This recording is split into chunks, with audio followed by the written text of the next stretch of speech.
Black Oni. This is Solid Snake, and you are now listening to the Black Oni podcast. So pay some damn attention. Damn.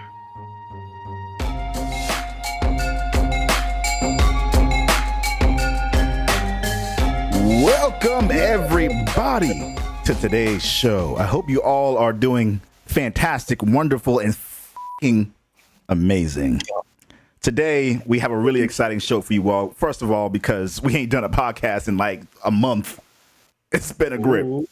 But we also have a special guest on the show that we're going to be introducing very, very shortly. So before we do all that, I'm going to take a moment to introduce our first guest for the show, the audio lover. What's up, yo? How y'all doing? Yeah. Now tell the people at home or wherever they are listening to this, they should be at home because it's still COVID. It is. What it is you do and where people can go find more of what you do. Yeah, if you're in Texas, you know what I mean, still stay at home. Like, I get it. Listen, you already know my cup.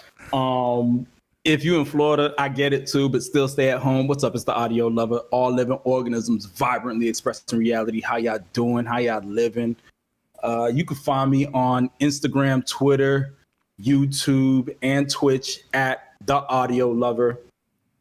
I do a lot of different types of content right now. I'm mainly focused on the GTA Online content, doing the weekly updates. I also do a little bit of the Cyberpunk 2077 as well. I'm starting to get into my Stargate bag, man. Any of y'all who Stargate fans who like the Stargate franchise, that's what I'm on right now. That's my bag. But got the PS5, doing some content with that as well. So yeah, the audio lover. Check me out.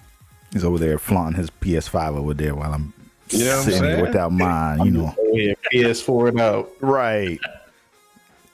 That smile. Look at that smile. That's that. I got that PS5 smile. It might be. It might be. I'm hating. And we got next up, Dream Manifested. Yo, what's good, everybody? Y'all already know who it is. Been here multiple times. It's the man, the myth, the legend, and your very own Harem King. Isn't that right, Oni? You know. Yeah, that's right. Anyway, so where you can find me in these Twitch, Twitter, Instagram streets, because everything is Dream Manifested. So go follow me there. We play games. We do that. Play a lot of first-person shooters and action RPGs. Right now, I'm on my Outriders kick. Subjecting myself to punishment because you know how I am with max difficulty in this game. Oh Lord, this game. But, it gets max difficulty quick. Max difficulty real quick.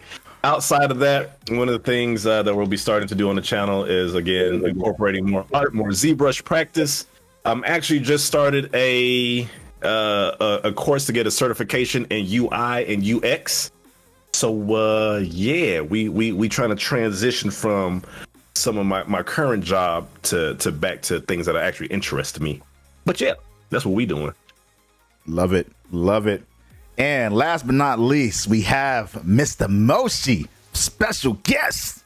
Tell the folks at home what it is. What's up, y'all? It's your boy Maker Moshi, the perverted master Roshi. Eat your girl like Yoshi. Man. Boy, we do content all over the place on YouTube, on TikTok. We had to change up the name though. It's no longer Mr. Moshi, it's Maker Moshi now. Okay. And you know what I'm saying? That's what we're going with from now on. All right. we're gonna ask the question now and then go into our icebreaker and then the interview. So why Mr. Moshi, then why Maker Moshi? Because when I made, initially the name was just gonna be Moshi. Yeah. But then I was like, nah, I'm from the streets. So I gotta let them know. But then I got older and I was like, man, who do I got to prove to? You know what I'm saying? Yeah. And for the most part, I'm just like, people know me for, making something, you know what I mean? Like just always coming to stream with like some new idea, always coming to a video with like just some new way of approaching stuff. So I'm usually just making. So I just figured, bam, bam, Maker Moshi, Yeah. Reminds me of Tyler, the Creator. Like he's creating stuff. I guess that makes sense. Why Moshi?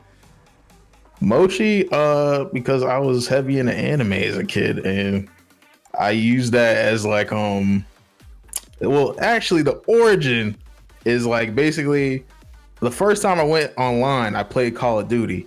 Now, if you know anything about Call of Duty lobbies, they're extremely toxic. So I went in with like a name where it was like, yo, it was like a combination of my name, but it was like cool. But you could tell I was black immediately from my name. So as soon as I entered the lobby, it's like neighbor. So you know, I was like, yo, about to just name myself Moshi, because then they're gonna, you know, they're still gonna shout racist things at me, but it won't be my race. You know, so. Stupid. Yeah, well, that's the origins. Okay. It was just funny because I was telling Oni that when I was in high school, Moshi was the nickname that I had. So it was just me and one of my best friends. It was Yoshi and Moshi. It was real stupid, but yeah, and it was very short lived. Like once that little phase was gone, like it died. Yeah, like, it had no relevance at all. Didn't have legs. Man, so that's why it just fell on my head out of nowhere, dog. You just threw it up in the air, dog. Thanks. You know what? I know a brother that can use this right now. We're gonna go right into our icebreaker. And I asked this question because I feel like as of lately, it's kind of tricky to coordinate playing games with people because there's so many games that are like only 2 players, only 3 players. The days of like, you know, Destiny isn't even 4 players when you're doing regular content. So the days of doing that is kind of in a weird place. But what's your favorite party game or even game that's like more than 4 people that you play with? And whoever wants to start can start. House rules. House rules? House rules. Y'all house. Y'all start. Oh, okay. All right. I asked the question, didn't even have an answer. I think honestly. Okay, go ahead. It's real obvious and basic, right?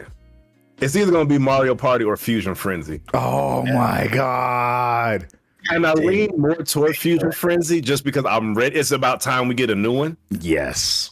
It's about time we get a new one. Oh my god. That's Xbox on that, or I think so. Yeah, that was It came with the Fusion disc. You know what I'm saying? Real ones know what I'm talking about. Bro. It was like a demo type joint. Yes, that game was so dope. I went to a San Francisco event and there was a bar that's like a video game bar. And they had that on one of the Xbox One. They had it on like the, you know, Xbox category, whatever. And we played. I was like, oh my god, this is bringing back so many crazy memories of playing this in the summer, like when I was just a teenager, bro. Like, man, it was Fusion Frenzy and Kung Fu Chaos. Yeah, trash talking games you could own on Xbox, man. I don't remember a lot of relationships with cousins fell out over the games. Shit, Power Stone. Oh my god, yes, that was a wonderful game. Too. Yeah. Look at this Kung Fu Chaos. There was a game that was called Kung Fu something. That was on PlayStation 3. It was like they were dolls or they were action figures. It was. Oh, I know what you're talking about. That game was mad fun. It was. It very much was. Like I don't know what it's called, bro. Ragdoll Kung Fu. Yep. Yeah. That game was amazing. I'm about to show y'all this shit real quick. It don't even make sense. I've never heard of that. What? I feel like I don't remember this at all. All right, I'm gonna show. I got y'all. This shit is just disrespectful how funny it is. I'm gonna see if I can turn it up a little bit without getting a DMCA, a dumka. You don't want one of them. Ragdoll Kung Fu. Yeah, it was literally just like ragdolls that like fly around. You beat the shit out of each other. You can throw items. You can throw people. You can charge up attacks. Yeah, this game, and like you held L2 to use one arm or L2 to use the other one, and you can like independently move them if you want. Yo, it was just wild. I see how it could have been fun, but yeah, I don't remember this in the least of bits. Man, it was something you didn't go looking for. You kind of just stumbled upon it, and then it was just like, yo, this is my ish now. Yeah, you know. Yeah, I feel it. Yeah. But yeah, I feel like I want to make this my answer now. But before it was Among Us, honestly, because you can get like 10 people in a lobby and just start playing it together. And there aren't too many games that are out right now that let you play with that many people at all. Right. So I think that for that reason, I'm going to say it's that. But this like Kung Fu, Ragdoll Kung Fu was like, it was a sleeper hit for me. So like that'll be my second answer. Yeah, man. Y'all too. What y'all got? So I ain't gonna lie to you. I'm a hip hop head. Mm-hmm. So Def I'm a Jam. Def Jam. Wait, what's that? You know what I mean? Def Jam. Superstar, the one that came, Rap Star. That's the one that came on PS3. Yeah. So Def Jam Rap Star. This one really just because of what happened Friday. Yeah. RIP DMX. RIP. DMX. Yeah. If we have time, can we just like slide over to Vendetta just after everything? Yeah. If we have time. Listen. I don't want to make it like a hip hop thing, but like, just incorporate a little bit of. No, man, listen. We here for this shit. So this one right here, this one came out in like 08, 09. No, 2010. This was like the last great karaoke to me.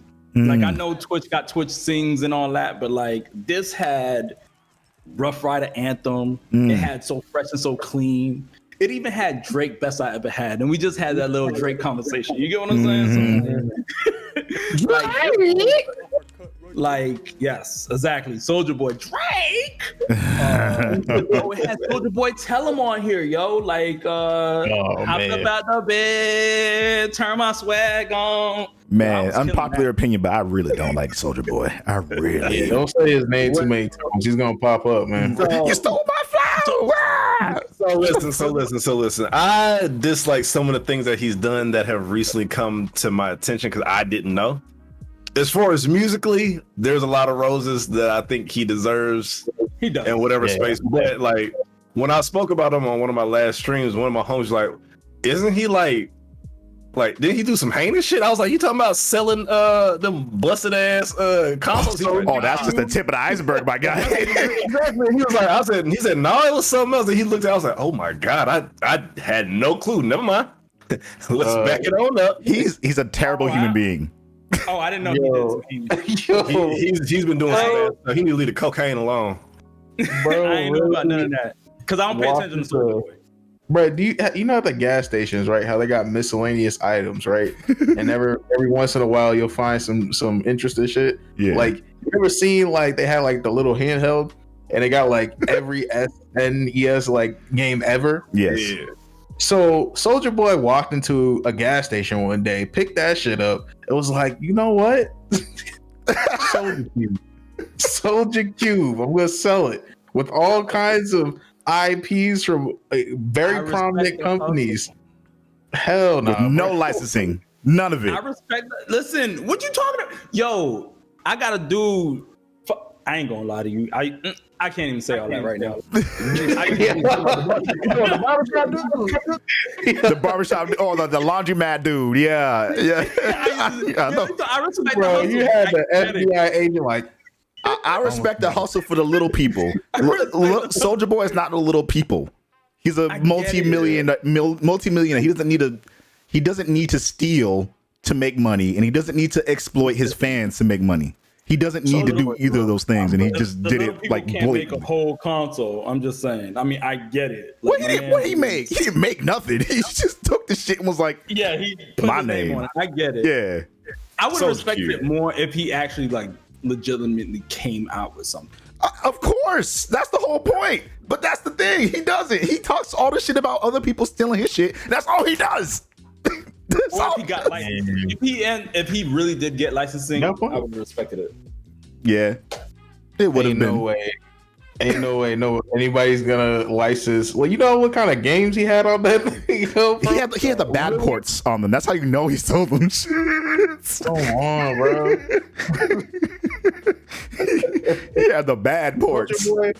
Soldier Boy's gonna be all right. He got Soldier Boy GTA server. You know what I'm saying? That's what happens with anybody. He ain't gonna be able to play that real soon if things don't go in his favor. What do you mean? He just went viral on TikTok. It's not gonna matter. I saw it when dude said it was some heinous stuff. It's a little heinous out there. Is this something that you could say on stream? I mean, aside from robbing people, aside from picking fights, putting your hands on women, apparently. Oh boy. Oh, I didn't hear about that one. When you said heinous, I was like, I figured it was something close to that. Yeah. He strikes me as the kind of person who thinks he can get away with whatever, which he has gotten away with whatever. Keeping people on your premises that don't wish to be there on your premises anymore. So he's R. Kelly. I don't know. My is telling me no. But that's what. Damn, DMX is getting mobbed. Come on, kid. You don't get up, DMX. Come on. My fault. Did we get all the answers? What did you say, Moshi, again?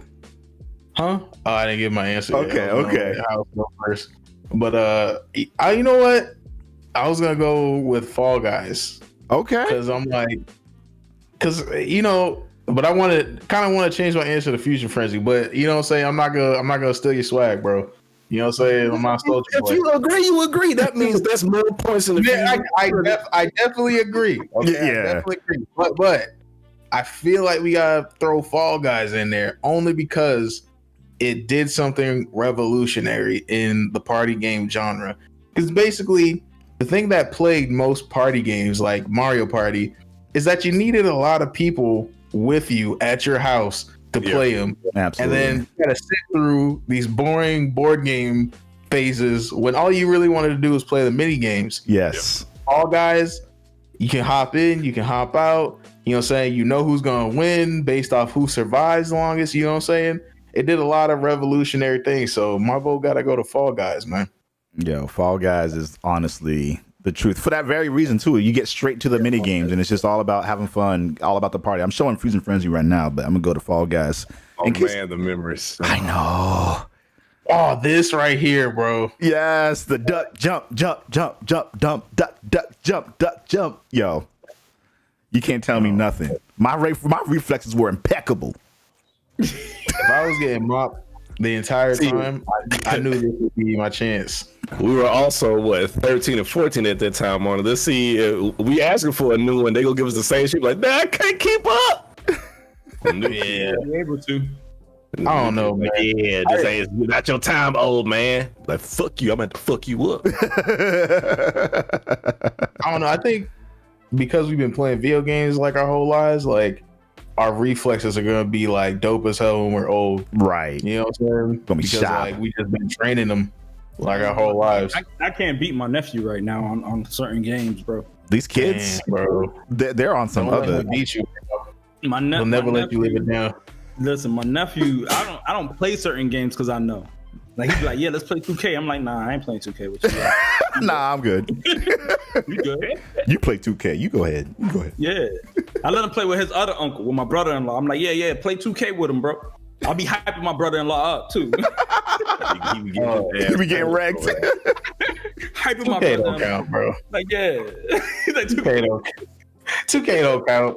It's like you can barely call 2K a game, bro. And I know I'm gonna get in trouble with a lot of 2K people saying that. But like, it's like, bro, imagine like you're day one, you're a D League athlete, and then day one you take like not even multiple shots of steroids, but one shot of steroid all at once, and you become LeBron James, bro. It's ridiculous, bro. That's what to even 2K call that. is? That's what 2K is. 2K is a different type of game. I ain't gonna front. Yeah, it's especially 2021. Like what I've seen anyway. I haven't played a 2K game in so long, and it was honestly, I think I might have told this story before. There were a few moments playing those earlier games where I was just like you said, Moshi, this is not a game. Like, this ain't real. Like, I am doing everything right, and I there was at the last 2 minutes of the game, last 1 minute of the game even. I'm at the behind the line, passing the ball to another player. The ball, I swear to God, goes like this. Like, I throw it to somebody and then it just snaps to someone's hand who's just not even in frame. And I'm just like, where'd the ball go, dog? That used to be a thing, like with the older batters and shit. Yes. Especially like the interceptions you be throwing it and then it'd just be like, right. It's like, where did you come from? Like, I'm like, Fred, every time I've had my defender in position to catch the ball and to get an interception, he just never catches it. He'll purposefully slap it down. And like, bro, your feet are planted. All you gotta do is just catch the ball. Or you tap wide to jump and they'd be like, eh. Why you go get like that? Like a real game. Like, I think it's just. Can't do it. Saying, if you y'all played Dead by Daylight before, yes. If you can do a generator check, you can play 2K. It's like that now. It's the same mechanics, bro. Oh my God. Yo, NBA Street was the shit though. We got some people in chat talking about Street, NBA Street Volume 2. That was a fun game because it was an arcade type game. What's up? Yo, what's up, Retro Greg? How you doing, fam? Yeah. Bro, that and NFL Street. I'm ready for another NFL Streat. I'll take that. Yeah. I'll take an NBA Jam, kid. I ain't going to NBA Jams. I want the big heads. They had NFL Street right at Fat Camp. So when I was a kid, went to Fat Camp. Obviously, it did not work, but I still went. You know what I'm saying? And what do you call? They had like these like bikes, where like if you kept going, the system kept going. So like, I definitely dropped like 20 that summer just off of NFL Street. Yeah. That's amazing. That's my shit. It makes me think of heavyweights. That's. I didn't realize that was a real thing. It is real. It's real, bro. Yeah. Yeah. I mean, I knew it was real. I didn't know. I never knew anyone who went. They had us walking in the sun, bro. Like, I didn't think parents really crisping. Walking crazy or something. They had us walking. No. But it wasn't like normal sun, bro. It was like passed out heat, bro. This is heat stroke heat, bro. Like, what do you mean? Yeah, I was like, I knew it was real. Like, I was like, thought it was like it was a lawsuit waiting to happen. I mean, nowadays, if they try that shit, that's probably what will happen. Like, I was like, yo, who thinks of this? Yeah. Like, Fat Camp for real? Like, but did they call it Fat Camp or they called it something different? Nah. I don't even know if it still exists, bro. But it was like, I think they called it it was like some lady's gym. It was like, I don't want to dox myself. Let me I think they called it Fat Camp. Huh? No, that's just what I call it. I'm just being annoying. Yo, speaking of real though, we're now going to go into our interview with Moshi so that our community can learn more about the homie Moshi. So we asked earlier about the origin of the name, but beyond just the origin of the name, how did it all start for you? Like gaming, what was the game that kind of kickstarted your love for gaming, and then? Man, I gotta go back to the Sega, man. Sega, Sonic, NBA Jam. What else? Jurassic Park. Oh man, I that never game was beat hard. any of these games. Jurassic Park wasn't easy, bro. Yo, I was like probably like 4. Like when I was playing it, I was just happy to play a Jurassic Park game. Yeah, but yeah, definitely started there, and then from there, just like I just had like I was fortunate enough to have like just every system, man, growing up. Yeah. So yeah, that answers that question. That's the origins. Okay, that's dope. Yeah, I started pretty much with Sonic as well. I think it was Sonic 2 I started with. And then I played Sonic 1 after Sonic 2, and then, so I just became a Sonic head. Hey, man. I think every kid at some point, my nephew right now is like enthralled with like Sonic everything. Sario, I said Sario. Sonic and Mario, everything. Like Sario. They gotta have the Sonic shoes. We're gonna coin that. Yeah. Sario. That's nice.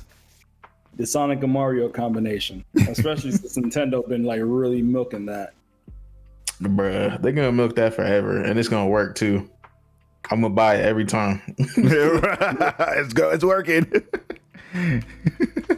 Yo, Greg in chat was like, yo, Sario is Mario Sonic doing the fusion dance. That would be an annoying ass character. That would. Woohoo! Gotta go fast. No, it would be like, what if Mario was like, woo, woo, ha ha, like really fast, like woo, woo, woo. Yo, we got an idea for your next skit, bro. We got you. I got you, bro. I got you. Sario's in the works. Yo. Well, so what genres resonate with you? We just talked about Sonic and Mario, the platformers and stuff. Like what kind of not even just like when you started, but like what stuck with you all throughout?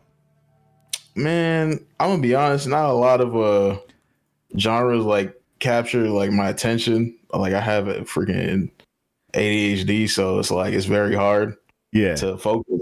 But for the most part, like a really good adventure game or like something competitive. Like if you like, you either gotta immerse me or like give me competition, because otherwise it's like I'm tuning out. You know what I mean? Yeah. So yeah, like adventure games like, Uncharted, like, Tomb Raider, you know what I'm saying?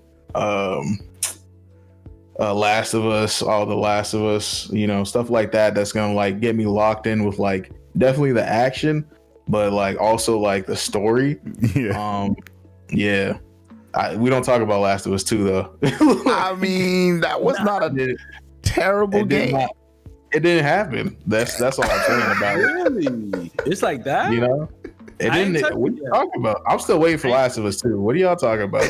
Oh, okay. It's like I got some movies I feel that way about, so I feel that. I'm just showing chat right now some of your skits, by the way. This dude's funny as Yo, I got to see a couple of them. Yo, that one, well, I don't want to say, I think it's One Piece, the one with the yeah. Right? That's the one that watch went anime. I don't watch anime, but like I know a little bit about animes, and I saw that one. I was like, oh, that one was like these. Bro, that I'm not gonna lie to you, bro. That was a happy accident. It was literally like I was probably like on the toilet and I just thought of it, and then I was just like, I gotta go write this down. So I just wrote it down, and then I was like, I just did it. I didn't think about it. I've never posted a TikTok in my life. And you know what I'm saying, I was a part of like the whole group, but I was like, oh, TikTok's for the kids. I'm an older guy, so I can't do that. Nah, bro, you need to let me finish the story, and then I'll persuade you to join the dark side. So basically, like I didn't think twice about it, and I was just like, man, what's the worst that could happen? It doesn't do anything. So I threw it up on TikTok. I woke up the next day. That ish hit like 18,000 likes, and it was moving on like 100,000 views. And TikTok deleted it for hate speech 3 times, but each time I reposted it, it would do numbers. And then I think right now it has like, it's like my most viewed thing, and it got like 100,000. And like almost like 200, I think it like 250 something views or more. Like I don't know. Yeah. But yeah, happy accidents, bro. TikTok, it's the wave. That and YouTube Shorts. Yeah. Definitely on that. Yeah, I'm paying attention, and I'm watching and looking and vibing and seeing what's going on. But it's just I don't have the same, because I'm streaming so much more now, and because I'm making like so much more art. I have less I'm spending less time thinking of stuff like this, and I feel like for me to come up with this, I have to like try super hard now. Like, oh, this one where you get superpowers. I like this one. This one is hilarious. I like this one. He turned 1 into 2 and 2 into 4. I was like, bruh, Give me that. I was flexing with the mortgage, bro. My man said, I'm gonna help the black community. You know what I'm saying? My man. And then they stopped me, bro. They stopped me. Yes. I like That's always the problem. But yeah, man. I just like creating like interesting stuff like that. But yeah, in terms of the games, I like adventuring in competition, you know, in any shape or form. Yeah. Yeah, we played that. We saw you in a lobby for Beatdown City, or oh yeah, I was like, yo, I'm about to stream snipe you. Yo, that shit was fun. Really trying, bro. I feel that's gonna be a really fun party game, like because it's easy to pick up and play. Basically, it's glorified dodgeball, so it's like Knockout City. Yeah. I didn't get a chance to play it. How y'all like that one? It's fun. Yeah. As far as my Xbox crew, like that'll be our new Rocket League. Yeah. Okay. Like just talk It's shit. not cross because that one seems like it could have been a cross. It is because I was on PC and they were still on Xbox, so it is. Okay. Yeah. Okay. I had the devs come into the stream. They were hanging out and watching and commenting and saying this is what we're going to be adding to it and blah blah blah. And I was like, yo, this is going to be a sleeper right here. Hey, just be like, hey, yo, I think they're gonna make it a hit. hook me up. Yeah. You can caught one of them footballs, bro. You know what I'm saying? What they do in the game here. Right. Just pass it. Yo, the fact that you can like take your friend and throw them at someone and like cause an explosion is just like, all right, this is like the best party game ever. The explosion. I think it's just like I don't know. I like it because it's like it's a very low entry level in terms of skill, and you can do the work to like achieve like really good like competitive play. You can improve and get better. Right. Because like when I first got in, I made the mistake of I saw somebody throw the ball, but then I learned it's like, oh, I gotta fake them out. I gotta freaking make sure they don't see the ball by curving it around the entire building. Like, you know what I'm saying? Yeah. So it's like I just like the many aspects of it. It's dope. Yeah. Do that curveball animation one more time on it.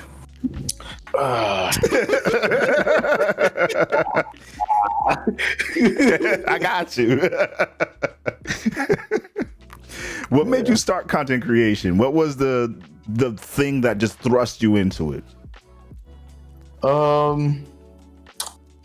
It was so I started watching people play video games, and then somebody said you can make money. So, I was just like, nice. No, but seriously, like I was like, man, that's the honest truth. Yeah, that's real. Nobody likes to say that, but it's like, yo, I could get money for playing video games. Like, Yeah. you know what I'm saying? But afterwards, it was kind of like more of like an avenue to like, for one, to like get creativity out, because it's like I always had ideas, but I never had like a place to put them. And then YouTube became that place. So, that's where I, placed all my ideas, and then more platforms came out and I hopped on those and put my ideas on those, and say that's where we are. Then I met a lot of people. So I'm just like, oh snap. It's like I'm not the only creative person I know. You know what I'm saying? It's like there's other creative people out here. Like, so it was just like after that just became, fun hanging out. Like it'd probably be like once or twice a year at these events, but like you see the people that you meet, and then you have like these relationships that span, years, and then you go hop in their stream. It's like, what's up, dude? Yep. Remember me from the convention? And then they're just like, yo, I remember you, dog. I like your glasses, bro. I'm like, I know they are dope, right? And then, you know what I'm saying? It just, I don't know, the sense of community, like the the feeling that like everybody's striving to like do something creative, and it's just like, you know, I can come in and, you know, show what I'm doing and get inspired by somebody else. Like, so that's what I like. And if you see me disappear, it's because I'm like, oh, this shit's trash. So okay, interesting thing that you just said there. This shit is trash. So like, you gonna get me in trouble. I don't know. Maybe I won't. Maybe I will. But like, I want to know. You used to have a Twitch. Mm-hmm. What happened? I stopped, bro, because I don't know. Shit, it's like you do something. Like, here's my thing. I call myself the Professor Calamitous of like just of ideas. Like, I'll start something, and I'll be like, I'll spend like literally like weeks or like a month like creating this thing, and then once I show it on stream, everybody's like, yo, this shit's dope, man. Yo, what's the next stream? I'm coming back. And I'm like, thanks, guys. See you in 3 months. Bye. Because I did what I wanted to do. Yeah. You know, I had an idea, I got it out, you know, so I got feedback on it. People liked it, but then it's like, it's not really like anything like holding me to continue doing it over and over again until I get like a new idea. And then I'm like, all right, yeah. I shouldn't be that way because consistency is key. But you know what I'm saying? Unfortunately, it's like, you know, every main character gotta have a weakness, you know? Yeah, absolutely. And I think it's important to recognize that, but also there's something of value to say when you say, anytime I stream, it's because I'm about to do something, not because I have an obligation to do it a certain amount of time for the sake of consistency. It's more so I have this idea that I think y'all are gonna like. Here you go.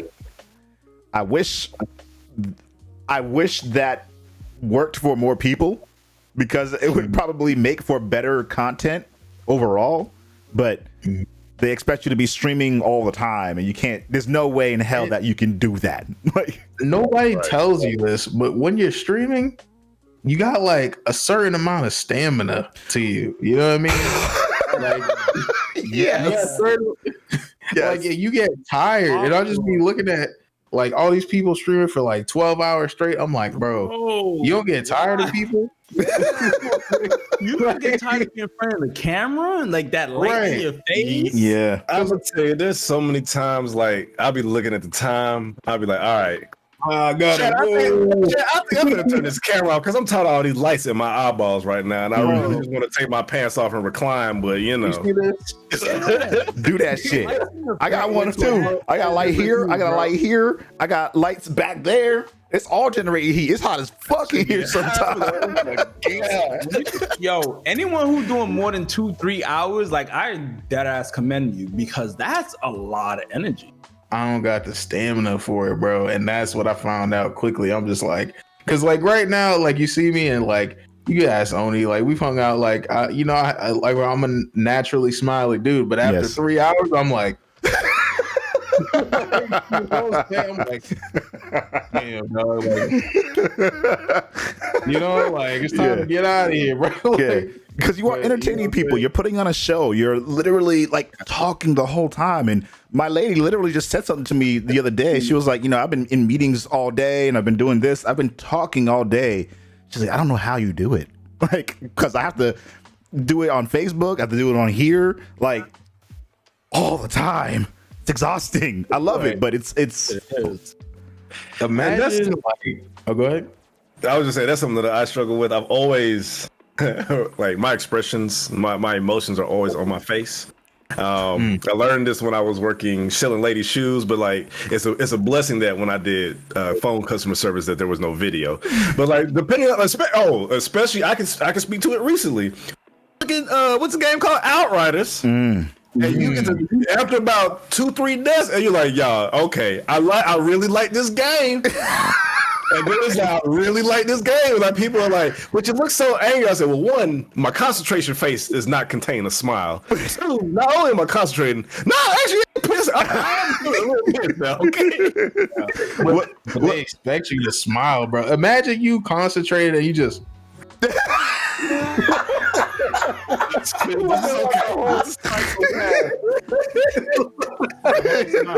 Yeah. So are you a serial killer? Like, Stand there. How you doing, Clarice? Like, you know what I'm saying? Come on, bro. Bro. Yeah, man. But it's like, you know, I kind of made it like a mission recently. I'm just like, I shouldn't be like that because somebody, you know, people get mad at me like because I'm like, because I pop up and I'm like, I wonder if this works, and I throw it and it's like, oh, that worked, cool. But then I don't like, you know what I'm saying? I'm back to the drawing board. Let's see what else will work. You know what I'm saying? But I don't like continue, and it's just like people get mad at me like, damn, Moshi. Like you're funny, like you're talented. It's like you should be a lot further in like the content game than you actually are. But I'm just like, bro, like what is the end goal to that? You know what I mean? And I'm like, yes, making a lot of money, cool. But at the same time, it's like, so I can go hang out with like the people at the top. I don't know if you've, you know, seen the people at the top, but they're not, you know, exactly the funnest people. You know what I mean? Yeah. So I'm just like, you know. And what I would say though, just to the way that you do it, I get why other people or the people on the outside looking in have a feeling about it. But I think for you personally, you shouldn't feel any way about it. Because I mean, ultimately, you were doing this as a creative outlet, as a way to express your ideas and whatever. And so, like you said, well, I expressed that idea. What's my next idea? Yeah. On to my next idea. So I mean, that's just the nature. That's the nature of it. But not The everybody, nerd's not nature? everybody gets that. Like I think like I would be more consistent I see what you if did. it was like you like a that? goal, if there was like an end goal in mind. Because if it's not, there's no end goal in mind. It's kind of like, you know, it's like then you just racing at that point. You know what I mean? A race with no end, and then it's like, you know, I think I would stream consistently if I'm just like, you know what? I'm gonna stream more consistently, so that I can make enough money to do doper shit. You know what I mean?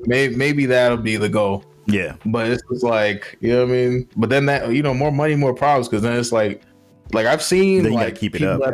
at the upper, you know, up at the Upper echelon. I've seen people talk English, you know what I'm saying? But I can't do it. You know what I'm saying? I see people at the upper echelon, and it's like, you know what I mean? I don't even know my point. I got so They're tired. Their point is the people are tired, and a lot of those people, they have to do the same exact. Like if you notice, a lot of the biggest streamers out there, not everybody, but a lot of them, they do the same exact thing. Like and they don't do anything else. They don't. Case in point, like I was watching I don't know if y'all ever heard of him, was this dude called Ludwig. He was like streaming, but like basically he was doing a subathon, and like his subathon lasted like, I think he's still going. It's like 23 days in, but it's like going and going and going and going. I'm just like, dog, you don't get tired, bro? Wait, 23 like, days? Like he he's hasn't stopped streaming for 23 days? Bro made like damn near $500,000 in just subs and donations, bro. And because like every time people like sub, the ticker goes up. Yes. The time goes up. So I'm just like at the end of the day, I'm just like, bro, like you can die from that. Mental? Yeah. You know what I'm saying? What about your mental? Like he sleeps on stream and then just lets his mods talk, which is genius. But at the same time, it's just like, bro, like you don't go hug and kiss your girlfriend.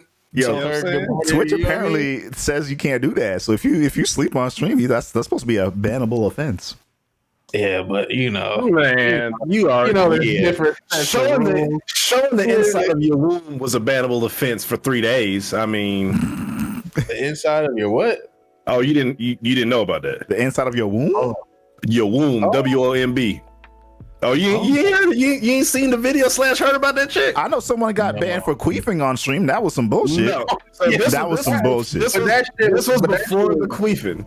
Shorty went over and exposed everything. Could see out her mouth. Basically, that's exaggeration, of course. But she was only banned for 3 days because she said she thought she was on OnlyFans. And I didn't know OnlyFans had a live thing because you know what I'm saying. I'd have spent $5 here and there. I didn't know I couldn't do that, officer. I'm sorry, my cervix was on display. Oh, Go on, bro. I didn't know. yo, Ivan was there for that for the cervix. Wait, for real? I don't even want to know the race. Don't even The do that. spread.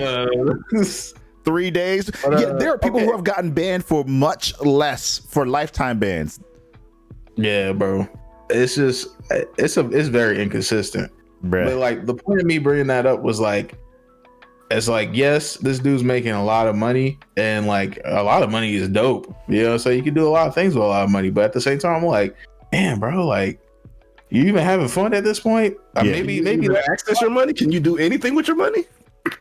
And then he ended up donating the majority of it and giving away like the majority of it as gift subs. So I'm just like, he didn't even receive a lot of it. So I'm just like, maybe that was it for him. That was him. You know what I'm saying? That was his enjoyment. And if that's what it is, then you know what I'm saying? That's what's up. But for me, I'm just like, damn, dog, like I don't want to be trapped. Like it's like being in jail and then they got a camera on you. It's like, yo, you better dance. You know what I'm saying? I don't know. No, I feel that, and I feel like for me, streaming has never been the end goal. So I would never, even if I make it big on Twitch, like I want to pattern myself and set expectations that I'm not gonna sit here and play the same game or only play games or do whatever. Like if I pop on Twitch, depending on the day, I might mess around and do an IRL Twitch from my phone or something. I would like to be able to build it as leverage for any of the other things or introducing the other things that I'm trying to do. This is just another piece of the puzzle in the whole picture. But I definitely I've seen what you're talking about in terms of like the top people, and it's like when they be like, because like, you know, we get a little bit of a glimpse. We're Oni here. We get a little bit of glimpse, and then like from Oni, and then people even higher up, and it's like, whew. For me to play for 3 days out of the week, if I want to say I play 5 to 6 hours with a job, I still have my days where I'm like, I don't even think I feel like turning. I don't even really feel like turning this on today. I don't want to. I don't want to. I just want the darkness. If I want to play the game, I want to play the game in darkness in my room and not say anything, not say a word. I want to be high as f- and not even talk to the. Listen, I tried streaming high once, bro. Enjoy it. I did it. It was fine, but it was taking a long time for me to say certain things. Man, only went to greet his chat. It was like, "Hi, me." Hello. How are y'all doing today? I don't know. Maybe it's because I haven't like made like you know what I'm saying, a lot of money doing this shit. I mean this stuff. But it's like, you know what I mean? I'm like, maybe it'll change. Like if I like, you know what I'm saying, if I was making the type of money that these people were making, like maybe that'll be my incentive. Yeah. But I'm just like, I don't know. I've never known that. So it's kind of like it's, you know, the concept is foreign to me, bro. So yeah, I mean, I don't know. Yeah. I mean, and I think that ties into the next question too. So in terms of content creation, what's have you learned along your journey that you wish you could have known earlier? Let me look at my notes. I did my due diligence. It would be you know what I'm saying, like, because like, you know what I'm saying, I'd be sitting here capping you if I said like, yo, I did this and I never thought about being successful at it. You know, everybody wants to, but you know, at the same time, it's like I'm not naive. Like I know, like, you know, success on like these platforms come at a price. It's kind of like, it's like once you are, you know, successful, it's like you can't stop. But I think like one of the main things was, it goes back to like that consistency thing I was talking about, where it's like, yo, being creative is fun. But at the same time, like you need to really like, you know what I mean, buckle down and do your research and study the platform that you're on. Because like, I'm gonna be honest, bro, like in this, so at the start of the year, I don't know if y'all probably don't know this, but my house burnt down. So this is like after I released that One Piece skit you saw, I was like, all right, this is it. Like, I got my first piece of the pie, and I'm about to capture the whole pie. You know what I'm saying? I'm gonna go and get that. And then my house caught on fire, and then you know what I'm saying, it sustained crazy water damage, and we were out of our house. You know what I'm saying? Just like that, everything was gone, bro. But like, while I was like, you know what I'm saying, where I was at, and you know what I'm saying, waiting to like move into like a new place, I didn't just like sit there idly by, you know what I'm saying? I did research.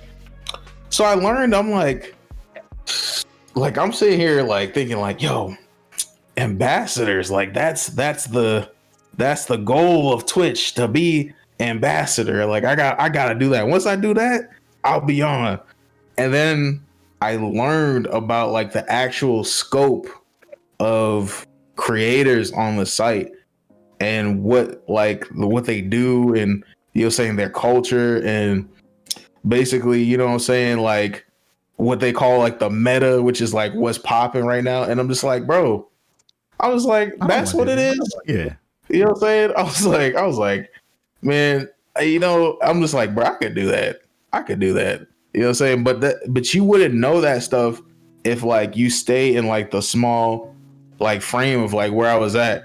Me, just like y'all, like, bro, I'm a part of like Black Twitch. So it's like if you're not Black, then I don't know about you. Yeah. You know what I'm saying? When I go to these conventions, I link up with, POC and Black creators primarily.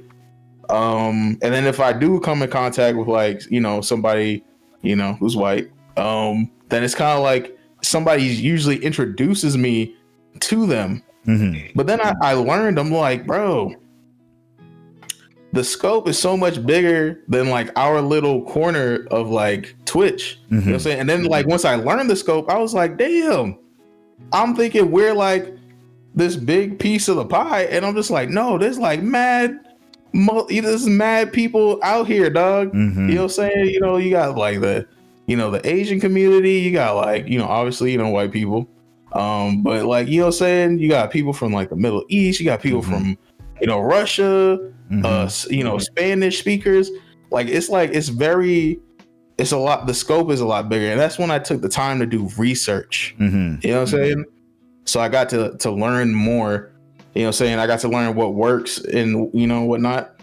And that's what I would say is like the biggest piece of information. Cause it's like, you can sit there and create dope stuff, but it's like, what's that saying? It's like, if you chop a tree in the woods and it falls, but nobody's there to hear it, did you chop the tree?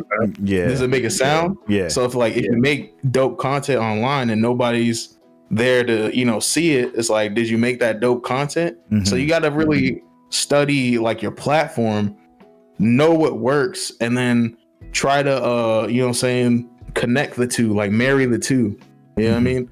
So it's like, you have the original idea, and then what works on a platform, and then when you marry the two, that's when stuff will work for you. You know what I mean? So I do have a question though. Yeah. All right. So in terms of doing research, finding out what works in terms of visibility and such. Yeah. I'm pretty positive you came across some stuff. You're like, I see that this works, but okay.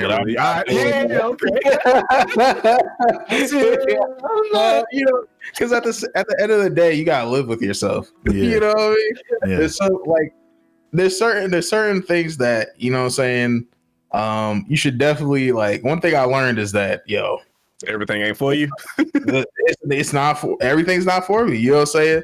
The top of like the you know what I'm saying? Like I would say like the Twitch food chain, you know what I'm saying? The big fish.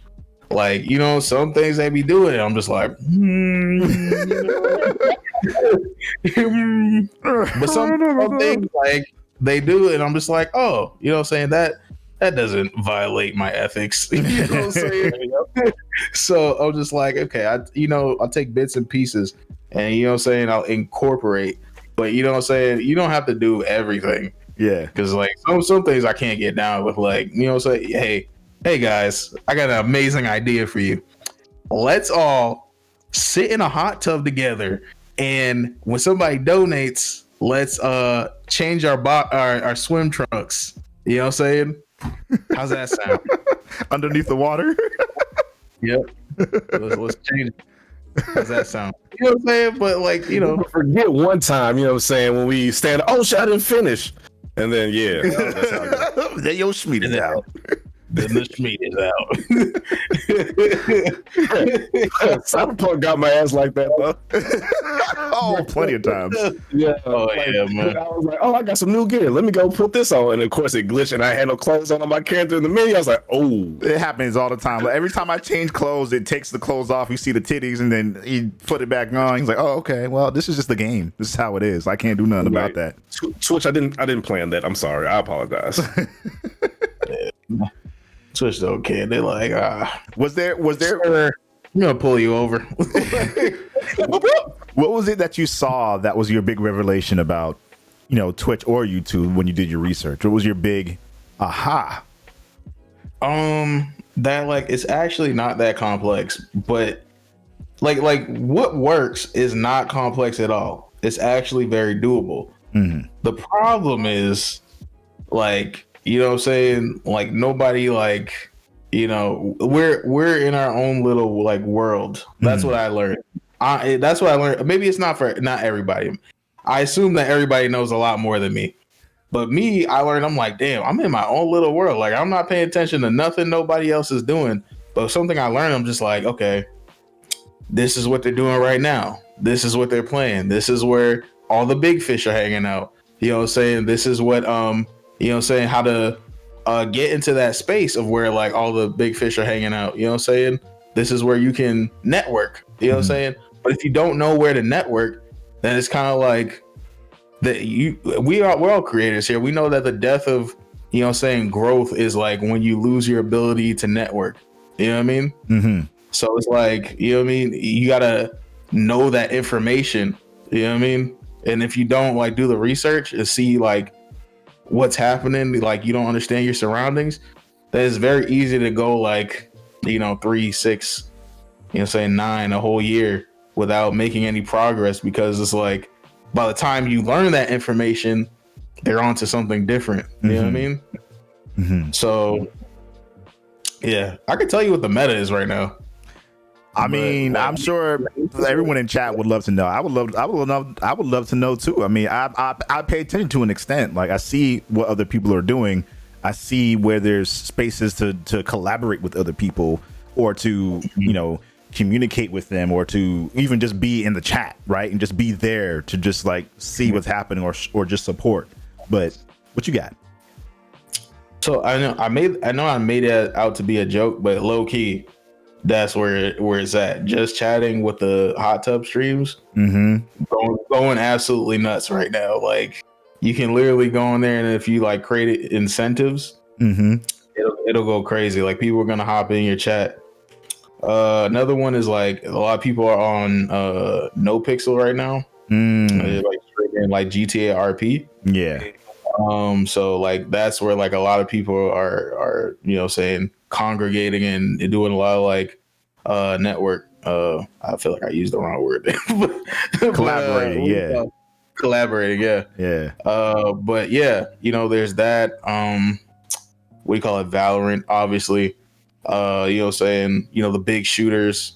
You know, interestingly enough, you would expect League to be up there, but like League is kind of like, you got to be at the top percentage of like skill level to like do anything in there. You know what I mean? Yeah. I've never liked League, so I'm kind of glad to hear that, because I don't have any incentive to try to do that in any way. So, bet. But yeah, I feel that way about Apex. I don't know. I do and I don't. I don't know. Apex is the Apex. You be on Apex. The Apex following is interesting. I'll say that. Anytime you're not playing Apex and you're playing something different, they're still talking to you about Apex. I will say that at the very least, because I play it pretty regularly. But here's the thing: you got to connect Apex to something. So whether it be like YouTube Shorts or TikTok, you gotta like advertise yourself like very well. Like just like upload like a really dope clip and have that show up on TikTok. You'll be doing really good. Like example of that right now is do you guys know Leash Capiche? Yes. Yeah, so Leash Capiche is going crazy on TikTok right now. And that's translated to like her seeing like, you know, dope numbers. Like a lot of people don't expect me to be watching, but I'm always watching, bro. You know what I'm saying? Yeah. I'm always paying attention to what everybody's doing, especially in Black Twitch. Yeah. I've noticed like weirdly that there are some people who are doing well on other platforms like TikTok, specifically TikTok, that aren't doing anything like nothing has changed on like Twitch. And because the answer to that is like, bro, the thing is this: it's not that we're not dope, but if you do dope shit, you know what I'm saying, in the woods and nobody's around to see it, yeah, then did you do it? Like, so they're not connecting what they're doing to what they're trying to bring. So like, you know, I'm like some for example, obviously our boy Kesa, he does great work, right? He has a really big following on TikTok, but a lot of his stuff is based on like dance videos or like skits that are just completely different than the gaming stuff. Yeah. And so I think that might be the reason why it's not translating over, because like his viewership is still good, but it hasn't jumped as much as it should have because of how well he's been doing on TikTok. And so that's why when he was telling me like, oh, I should be on TikTok, I was confused because I was like, I see you're doing really well on here, but like I don't see these people like leaving the platform. They're all like, all these people are staying on the platform. They're not going anywhere else, and I feel like that's the case for a lot of people. And I've been noticing it more and more and more. But at the same time, I haven't been seeing as many people like doing gaming specific stuff on TikTok. Well, here's the thing: it always has to correlate in some way. Yeah, because essentially what your clip on TikTok is advertisement for what you're doing on Twitch. Yeah. So in the case of Leash Capiche, yeah, she shows clips of her just absolutely running, you know what I'm saying, all these killers ragged. Like she's just running them around in circles, and people love that on TikTok. Yeah. So what you get is the transition of like people coming to her stream to see her run killers ragged. Yeah. I would say like in the case of like Kesa, it's like yes, you're showing off that like, yo, you have like an amazing personality. Absolutely. You know what I'm saying? You can be funny, you can do these dances, but unless you're gonna stream just chatting and you're gonna dance and tell jokes, you know what I mean? Yeah. You know, it doesn't really translate.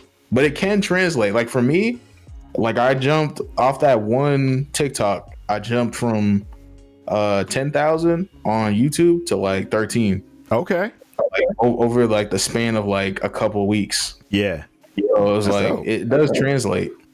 Basically just making sure that what you're using on another platform is still something that's translatable or directs back to what it is that you're going to be showcasing in your live stream. So, and that's just, and that's the same way, like shit, to be honest, my IG like has no involvement with my Twitch at all. So I wouldn't expect anybody to go to my IG and be like, you know what? Let me go look at his Twitch. Maybe it's time you change that. Yes, possibly.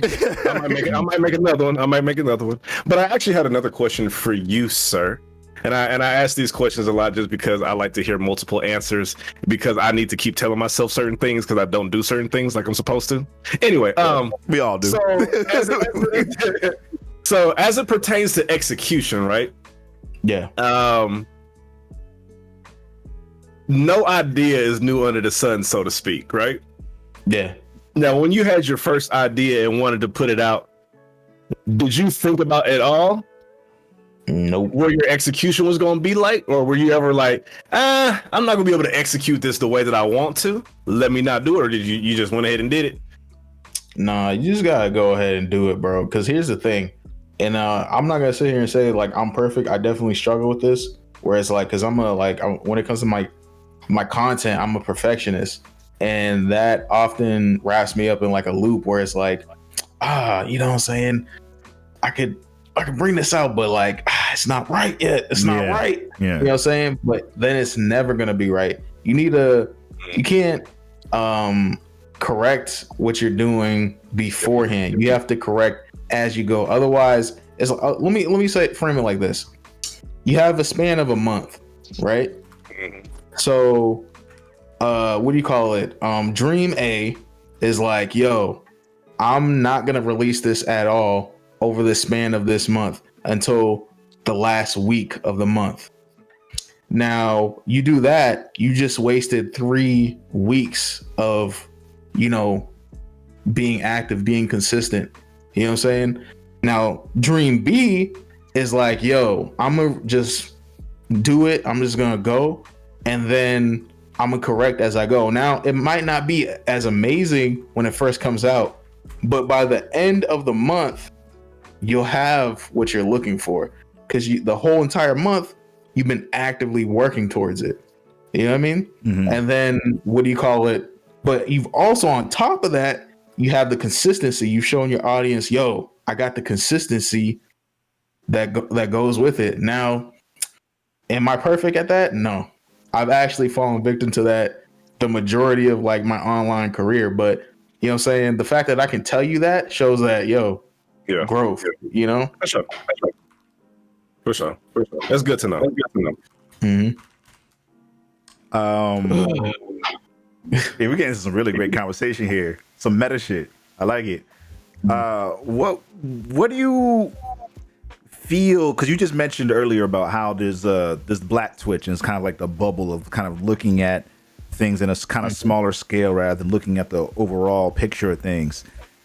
Mm-hmm. How do you feel the gaming space in Boston is with regards to that same idea? Because before, I linked up with you, Kesa, Fats, and like the Boston Twitch people. Like, I didn't really know anyone else who was a streamer or content creator in Boston at all. It's the same exact thing, man. Yeah. Like I didn't know y'all existed, man. and it wasn't until I went out of like the comfort zone of just like doing things online, and where it's like I actually attended these events. Yeah. I made these relationships. You know what I'm saying? I learned that. Did you know that like I think Fats went to no, I'm not gonna put him on. I'm not gonna put him on blast. Basically, we went to I'm not gonna say which college. Yeah. But like we went to the same college, but Fats went there before me. But the only reason, like, you know what I'm saying, I was able to like make a dope connection with Fat. Well, that's not the only reason, because we're both goofy as shit. Yeah. But like, you know what I'm saying? One of the reasons, because we both realized, low key, we're from the same city and we got homies in common. Like, we have like, it was like this dude who was like my big homie in high school, and I learned that he was Fat's homie. You know what I'm saying? So it's like you learn interesting things when you leave your own little bubble. You know what I'm saying? But yeah, in terms of like the Boston scene, like, I'm gonna be honest, bro. Unless you show up at like PAX, yeah, I don't know nothing. You know what I'm saying? I don't go to tournaments and, you know what I'm saying, face Sonic Foxes and stuff, like, you know what I mean? Yeah. I just show up at that event. Yeah. Yeah. That's cool. And I feel like that ties really well into what you were saying earlier again, is just getting out of your comfort zone and giving yourself a chance to experience something different. Like, I think it's so important for us, especially as Black creators, to foster that environment, to like put into that, and to make sure that we're developing that as a community as well. But it's also important to like look outside of that every once in a while and be like, yo, what's going on over here? You never know what you're gonna find, bro. And I guarantee you, like, because, like, you know what I'm saying, we're all Black here. You know what I'm saying? So, we've all experienced, similar things growing up. Yeah. And a lot of that has, like, created, like, instances of, like, Black people can't be racist, but we can definitely, like, be prejudiced. You know what I'm saying? We can prejudge people. You know what I'm saying? And that comes from lack of like leaving that bubble and like experiencing other people's walks of life. You know what I mean? So, I promise you, like, even though like a lot of people have like set it up, and there's a lot of instances where it is true, you know what I mean? Where like, other, people who aren't black, not safe, you know what I'm saying? But it's like at the end of the day, we're all people. So, you got to take that leap to like get to know people, man, because you never know what you're going to find. You know what I'm saying? And just like how you need to do that locally, you need to do that on Twitch. You know what I mean? To that point, like you said, there's more out there though. But as you said, we all black. By the same point, Black Twitch is not a terrible ways away from stuff we might have experienced in school. There's some clickiness to it. If we're gonna be 100, there's some clickiness to it, which is fine. I mean, but that's the nature of people in general. There's going to be cliques out there regardless. But if you shrink yourself down to one community, and then within that community, it's already got cliques. When you could have been letting yourself out there and exposing yourself to more people, you're setting yourself up for failure. But to that, I say this: the clickiness is definitely a thing, right?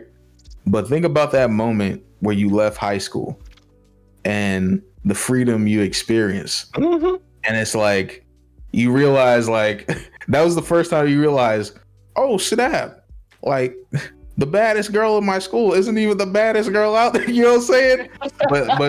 But because you experience, like, you know what I'm saying, she was a part of your life every day, and that's the only thing you experience, like that's all you know. And so like, the more you exit that comfort zone and experience more things, it's like then the more it increases, and that's when you become wise. You know what I mean? So, you know what I'm saying, you're gonna gain some wisdom, and then you're gonna conquer stuff, and then, you know what I'm saying, don't forget where you come from. That's when you give back. A lot of people, like, they go and they don't come back, but it's like, you can't do that. Nah, you gotta spread that information. Yeah, you also gotta pay attention to how you come back. True. Yeah, if some rappers have shown us anything, you ain't supposed to go right back to the exact. You're supposed to go back different. All right, go back enlightened. We're not gonna, let's not cap here. You know what I'm saying? There are, in fact, haters. Yes. And they do exist. Yes. And they are crabs that will pull you down in the bucket. But to say that, you know what I'm saying, it's not all crabs. You know what I'm saying? Not everybody's a hater. You know what I'm saying? Most of the majority is uplifting. You know what I'm saying? That's what we are, is like a community. But you know what I'm saying? At the same time, like I would say, like, we spend a lot of time just among us. You know what I'm saying? Not the game, but like just among us. So, just experience different shit, yo. Yeah. But anyway, I think that ties really well into the next question I have for you, which is in regards to your music. Obviously we were a few years into our own friendship, our own relationship, before I realized that you made music, and you didn't make it a big deal at all. And then you just like, yeah, here's a mixtape. It's just something I did. And I was just like, this is hot. This is dope. Like, where did this come from? So how has your music been influenced by your love of gaming and anime and nerd culture, and how do you want it to move with you as you continue growing? My music influenced by like gaming and stuff? Yeah. Not in the slightest. Cranking that Ryu? Nah, man, I'm not out there cranking that Ryu. But it's like this, bro. Because that's not true. Like, when I started off rapping, it was like I was rapping about video game characters. Like, you know what I'm saying? I got older, and my first rap name, you don't know this, but Pharrell has thwarted me twice, and he doesn't even know it yet. My first rap name was Nerd, until I realized Pharrell uses nerd. And then I was like, oh man, I can't use nerd, so I'm gonna come up with a different idea. And I was like, yo, I'm in I'm in Boston, so by the ocean, Neptune. You know what I'm saying? But tune, as in, you know what I'm saying, music tunes. That'll get them. But then Pharrell unknowingly thwarted me a second time. I'm just like, you know what? Oh, he knew. I was like, fuck you, Pharrell, and your non-Asian ass. We love Pharrell around here. Yeah, he is. But yeah, definitely, like, it was like definitely influenced. When I first started like recording, I was rapping about video games. Like, one of the first songs I ever recorded was like about how I was in love with Laura Croft. So I was like, you know what I'm saying? I was rapping over lo-fi beats. And then later on, like, you know what I'm saying? Like, I don't know what it is, bro. Like, I'm the most inactive rapper like you will ever experience, but like I never stop rapping. You know what I'm saying? Like, I'll fire up like a beat off of like YouTube and I'll start writing something. Mm-hmm. Literally, like the mixtape you're talking about. Okay, so here's the story behind that mixtape, dog. Yeah, tell me. It's a funny one, bro. So basically, right, there's this rapper. His name was John Wayne, and he had his own record label. I don't know if it's still a record label yet. You know what I'm saying? He might have dissolved it because I heard he's doing like production stuff now. Okay. But this rapper named John Wayne. Dude's nice. So like I went to his show. I made the mixtape because I wanted to be signed to his label. And I went to his show. I pulled up to the front. I saw him with another artist that he was touring with eating dinner. Now, I could have made the wrong move. I could have been like, yo, oh, please, sir, please sign me. Can you know what I'm saying? But I didn't. I gave him a head nod and let him finish his meal. Mm-hmm. Then the concert went on, you know what I'm saying? It ended and I went to talk to him. He was like, bro, thank you so much for not, you know what I'm saying, interrupting the meal and just letting us finish, bro. And I was like, no problem, bro. I understand. So he signed my disc and then I was like, yo, I made this mixtape. And this is what I made the mixtape for. I made this mixtape. I want you to listen to it. You know, I really want to be like signed to your label. And I handed this man in the year, I think it was 2016, a CD. Because it didn't dawn on me that, yo, I just give him a link. Nobody got a CD player. Yeah. So I made that mixtape and handed this man a CD. No thumb drive, no links to it. A CD, bro. He probably chucked that shit and started laughing as soon as he left, bro. But in you know, the end result is like, you know what I'm saying, it made me muster up the courage to, you know, put that out. And then to my surprise, a lot of people enjoyed it. So but that's what happens with me a lot of the time. It's just happy accidents, bro. Yeah. And that's beautiful though. I think more people should embrace those moments of even if they're small victories, even if they're big victories, just these happy accidents, because for a lot of people, that's what ends up propelling you forward in whatever thing you're trying to do. You just you did a thing, people liked it. It was the right crowd of people listening to it or watching it or viewing it.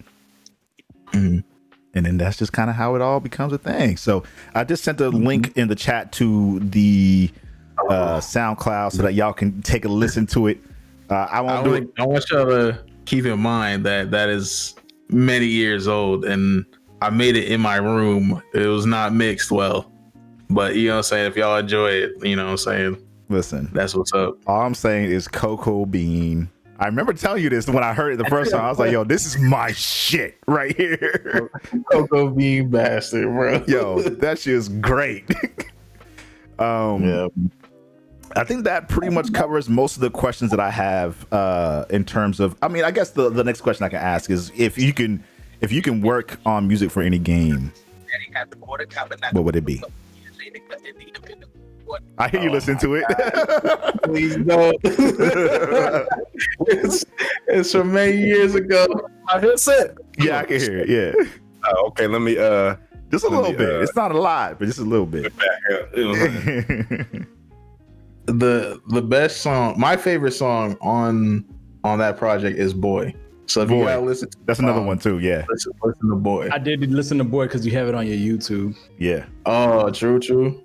That was Thanks, man. Yeah, that's one I'm proud of. I was like, oh shit, I sound like a rapper on here.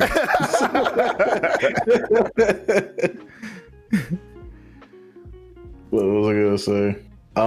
In terms of like the game, I wrote this down. Okay. So in terms of the game I would want to work on, it's it's the big ones, the GTA, the Mortal Kombat. You know what I'm saying? They gave 21 Savage space. I'm just like, bro, just give me a few bars. A few. I'll make this fight lit, bro. Yeah. You know what I'm saying? That'd be dope. That would Or like a Parappa the Rapper. Like, oh man. Can we get a sequel with with Maker Moshi? I would love to just play one of the characters. That's all. That'd be sick. Speaking of playing the characters, what have y'all been playing? I want to hear, because the thumbnail for today's stream is Outriders, and Dream mentioned Outriders a little bit before. We're gonna talk about that. What y'all playing? House rules. Y'all go ahead. I gotta refresh my cup real quick. I'll be right back. Go ahead. He ain't slick. I know he definitely just bought a teacher. Can I go to the bathroom? Yo, he's getting a drink. He's like, yo, I'm about to get lit tonight. Y'all can't tell me nothing. I really want. We're gonna talk about Outriders a little bit more in depth in general, but I have been playing that. What else have I been playing though? I played a little bit of. I've been playing Neo 2 again. That's been real nice to play. That's been dope. It's a hard game, but it's fun. I don't have the patience. I get it. I don't. I get it. You die a lot in those games. Yeah, man. I can't do it. Yeah. I've been playing Duty still, of course. I mean, I can't get away from Duty. Like I've been playing through, bro. a long time. I have gotten back into Destiny because I have to get my characters leveled up for next season because they're re-releasing or they are bringing Vault of Glass back, and I'm trying to get that cleared in the first 24 hours. So yeah, I gotta get my shit together because they did lose me for a little while. Yeah, after 7 years. So that was another thing, Moshi. Like before I started kind of switching, like I put a lot of screen time in the damn Destiny on Twitch. Yeah, he did. Ooh. Yo, and if here's the thing though, and what I was speaking about before, you gotta follow that meta, man, and you gotta make it click with whatever you're doing. Like for instance, like with you and Destiny, like when you start streaming? 6 years ago. Oh, it's been a great. Okay, like it's an off and on thing. It's been an off and on thing for sure. As far as that, I didn't even like. It was something that I wanted to take serious, but I had no game plan, especially in the beginning. Like I really didn't have a game plan other than hopping on and playing a game. So whether that was a game plan for myself in life or just a game plan as far as Twitch at that point was just, hey, I'm playing a game. I'm pretty dope at these games. Come check out with me. And I thought that being dope was enough. But you know what? I feel like 6 years ago, a lot of people didn't really have game plans. Oh, definitely. Absolutely not. I did. You know what I'm saying? I mean, like as far as Twitch in general, like I feel like a lot of streamers really didn't. Were like, it's just this new platform. Let's see what happens. And I think like maybe 4 years ago is really when people really started like seeing, okay, this thing could make money. Let's go. Yeah, I think Twitch really made like a crazy pivot when the big Bezos came out. He was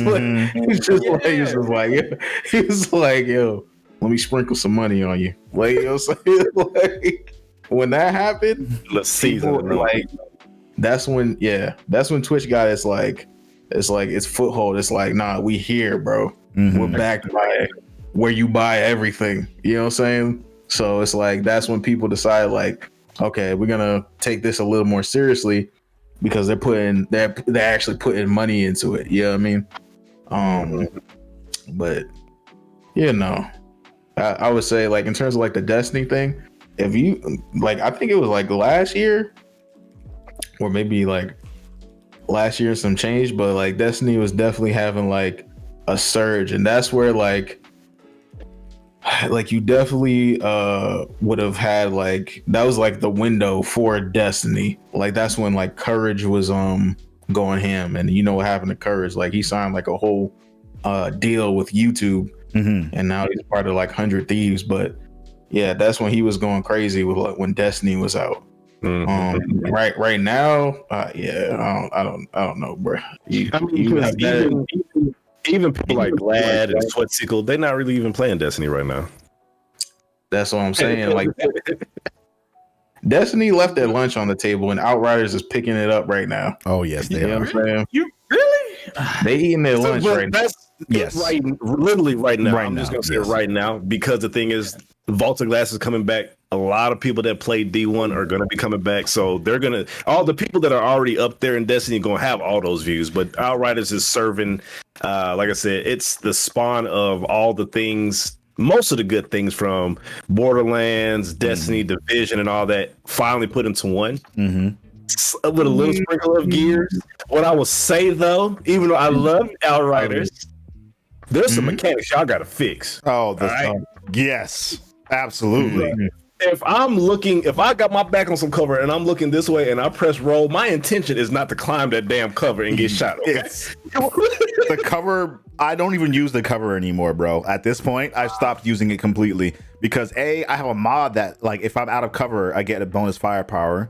First of all, right. And second of all, exactly what you just said. The cover mechanics were worse before, but they are trash. Trash, and they've worked on Gears before. They know how to do it. They just he's like you play Gears. I'd rather cover shit from Gears 1. Yeah, they got wall in cover. Huh? They do wall bouncing? Nah. Shit. Nah, ain't no wall bouncing in Outriders. I highly doubt it. Because the thing is, it doesn't register fast enough. Because so that's trying to get out of cover. There's plenty of times where you be trying to get in the cover, like, bro, please just get down. Please just pressing get down. Pressing the button. I'm getting shot by a sniper. Oh, press the button, please. Go in cover, please. Yeah, I saw. I haven't played Outriders myself, so I can't comment too much on it. But I definitely saw one of my homies Strix playing it, and it looked pretty cool. Yeah, it did remind me of Destiny though. Yeah, it did remind me of Destiny. Mixed with what you said, like a sprinkle of Gears of War. So you know what I'm saying, that that might be interesting. People might like the blend of the two. You know, I maybe I'm wrong, but I don't feel like there's gonna be that many people coming back into Destiny for Vault of Glass, because like I played Vault of Glass. Like I did that shit in Destiny 1. Why are we here again? Why are we talking about Vault of Glass again? Like this is old shit. This is all Destiny does. They just give us old shit over and over and over again. All their new content is old shit. Yes. That's hold on, that's a lot of the voice. I have Sugar Black Nose Sugar. He been saying that shit to me all the time. Well, I'm not gonna pay no money for some shit we already did before. Hello?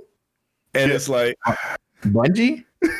Oh, you want me to tell Oni to stop it? Oh, okay. No. I need that smoke. Oni Bungie said they're watching you, bro. They're watching your words, man. Y'all should have gave me a code. Maybe this wouldn't have been a problem. You want that smoke. You heard that, Bungie? You want that smoke. You want it. I don't hate Destiny. I'm just sick. I just don't. You just don't like it a whole lot. They just want you to be hyped about shit that you shouldn't be hyped about. Like there's a lot of yes and no's. They reverse decisions that they made about stuff that we've already told them we wanted in the game, and they're just like, oh, by the way, we've reversed this decision, so now we're actually going. And then they took out all the other content that was in the game before to make room for all the new content, which is old shit. But they finally say that, hey, we're not doing sunsets anymore. Finally. Yeah, people have been asking for that forever. I was with the sunsets. I'm gonna be on the minority on that. I'm with the sunsets. But people, the community at large have been asking for it not to be a thing, and then they made it a feature. They did like a whole stream about why sunsets are going away. It's like, this isn't like a revelation. Okay. This is like a fix. Y'all are fixing the game.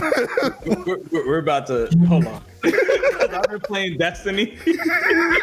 Hold on. Are you done, Dream? So this is how this. You know what I'm saying? That's what me and Black used to do. You know what I'm saying? That's what me and Otter. Excuse me. See, y'all even know I'm Black. That's what me and Otter used to do. You know what I'm saying? Hey, man, go ahead, bro. That's all y'all. Because I checked out of Destiny like 2 expansions ago, bro. See, that's the thing. They had lost me as well. And like the last season, I didn't even play. I came back literally this season because my people that were playing were like, "Hey, they bring Vault of Glass back." Because I always come back if it's gonna be some new content. I play Destiny for the PvE anyway. New raid, I'm gonna play the raids. But is it new content? Look, you're just talking about one specific raid. I don't know what they're gonna do in this damn raid. It's not gonna be exactly the same. We can't solar grenade push that Atheon off of the wall of the floor or nothing like that. Right. We can't cheese the it. Atheon. You can't do that. Come on, what I'm saying? We can't cheese it. Man. Are you hungry? Because you got this thing hype now. Like, let me find out. Go ahead, speak your mind, guys. Let's go. So go ahead, tell them. I've been playing a couple of games real quick. I've been playing Avengers because I just got that for PlayStation now. I've been playing Final Fantasy VII Remake because PlayStation Plus just gave that to me. Like, amazing. Beautiful, yeah. Go ahead, Flex, so I can hate on you more. What do you mean? You can play that too. You just can't play it on the PS5. Oh, you can? Yeah. If you got PS Plus, they did give that to us. Yeah. Like, they just give it to you. That is. Oh, actually, that was last month. If you didn't get it, you can't get it. Dang. Yeah. You always gotta check it. Just put it in your library, dog. Just put it in your library. That's what I be telling people. Yo, just make sure you every month you go on PlayStation Plus, see what games are available. Oh, I might play this. Let me just drop it in my library real quick. That's all you got to do, dog. I didn't even play it like the first day. I ended up playing like honestly last week, and Final Fantasy VII Remake. It's great. I got some problems with it, but it's great. Listen, I'm gonna be honest with you. Y'all don't even know. Y'all think I'm playing, right? I never beat it. I never got past the first disc. Hold on, it's like halfway. My fault. Yeah. But that is disc 1 of Final Fantasy VII. I never played the original. Yeah, because the original was ass, and it made it seem like it was an actual fighting and action game. And then me and my friend turned that bitch on. It was turn-based. We're like, no. That's how all them games were, bro. That's how all them games were. If you didn't know it was turn-based originally, like that's on went out. Bro busted out the leather CD case, bro. Bro, that's the most early 2000 shit. Yo, your demo CD to him, he would have appreciated you, dog. He would have opened up his CD books like, you know what? Let me drop this in there. Hey, bro, open that back up. Let me know if you got Sean Paul in there, bro. I got 7, 8, and 9 of Final Fantasy. I got Diablo in here too, and I got a couple of other things. But anyway, Final Fantasy VII is great. I played Avengers, and then I actually went and purchased Beyond Light Destiny 2 because I'm a Destiny fan. I ain't going front on you. I got like the Grimoire books back here and the cookbook and all that. I got Destiny 1 Collector's Edition. Like, I love Destiny. I'm not jumping on day one Destiny because they always kind of disappoint me in some way, form, or fashion. So since they did the whole season pass thing, I'm like, you know what? Let me get into second or third season of that year. Now, Destiny, I'm gonna be honest with you. Here's my thing with Destiny. It is the definitive game when you're talking about games as a service game. Point blank, period. You cannot talk about it. You can't talk about Avengers. You can't talk about Outriders. You can't talk about any other game. The Outriders actually is not games as a service. Yes, it isn't a games of service, but we got all the problems that a games of service got with that game. Yeah, but we did. Case in point. Can you play that game offline? Nope. It's a game as a service. I don't care what you say. It don't matter if you can't play it like you could play Borderlands, right? Which is not. That's what they need to do. If you're not a game as a service, you're able to play it offline. I feel you. Period. I feel you. If I have to have an internet connection hooked into my stuff, you're a game as a service. It don't matter. So imagine, bro. You just bought the game and it's like, oh man, I'm ready to play. Like you ain't got PlayStation Plus, bro. Come on, so he's like, sit down, buddy. You got the Birdman hand rub going on. Yo, you with it, right? So when it comes to that, Destiny has become the game. And the only game that is above Destiny in the sense of a game as a service, and it's only one game in Oni, you are like the partner for this game. I know what you're gonna say. Yeah. Which one? Warframe. Is Warframe. Oh, that's it. Because when Destiny came out, that was the only game that they could compare it to. And it's literally like, yo, and avid Warframe players will be like, yo, Destiny is. But I mean, like, that's different because only sponsored by a Warframe. You know what I'm saying? Warframe game. You know what I'm saying? We love Warframe around here. No, listen, only no. See, that's the wing. That's the kind of that's the emotional wingman you need, boy. Yeah, yo, only knows we go way back on the Warframe. We do. We go way back on the Warframe. You know, Rhino meat and all. Rhino meat. So wait, whoa, walk me through that one, bro. You're not just gonna scream Rhino meat at me, dog. Hey man, listen. Warframe is real. All right, Warframe is real. But on some real, like that. Yo, I'm not gonna lie, I almost did the same thing, bro. I ain't never had a grown man scream Rhino meat. Rhino meat. Rhino meat. It's like pizza to deal with this shit. So, quick side story. Do that, please. Rhino is a tanky boy. He's meaty. You know, he's beefy. Rhino meat. You know, he takes a lot of damage. He got this ability that gives him extra invulnerability. I see and I appreciate the logic. Rhino meat. You know what I'm saying? If he was a character who could talk, he'd be like, "Yo, what's good, fam? Yo, it's Rhino meat right here." And y'all, you and Case and all that. I'm still waiting on those trainings and all the guides. I don't think I forgot. Yeah, the guides. I'm still waiting on that, but that's a whole nother story. We're gonna get back on the Destiny 2 real quick. Destiny 2 is one of those games that's like, it's a great game overall, bro. Like, you can't, like, if you like, first and foremost, Outriders. I played the demo, bro. If y'all like Outriders for real, y'all need to go back into Mass Effect Andromeda. Here are the two reasons why I think this game, Outriders, is why I'm addicted to it and why I think it's doing as well as it is.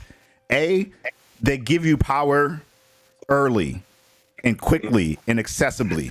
They give you 3 abilities that you can use on the highest cooldown for any of those abilities is like 15 seconds. Everything else is like 3 seconds, 7 seconds. You can use your abilities a lot and you can dash out a lot of damage, and it's crossplay. All of those 3 things together, in addition to what you can do later on. So what I like about Destiny, right? You can get gear, you can get legendary gear, but you can only have 1 legendary gear item at a time. Oh, exotic. Yeah. Exotic, yeah. right. In this game, you can have as many of them on as you want. First of all. Second of all, if there's a gun or a piece of equipment that you don't like, whether it's the way it looks or whether it's one of the attributes that are on it, you can change it. You can change the attribute, the complete attribute. Like if you're using the Trickster, you wanted an additional 5 seconds on your Cyclone Blade, you can put that on this gear that has something for abilities that you don't use at all. So you can mod things and you can make the experience the way you want it to be based on how you like to play. So, for example, I like using the Hunter. A clever way around transmog. Say it again? I said that's a clever way around transmog. Exactly.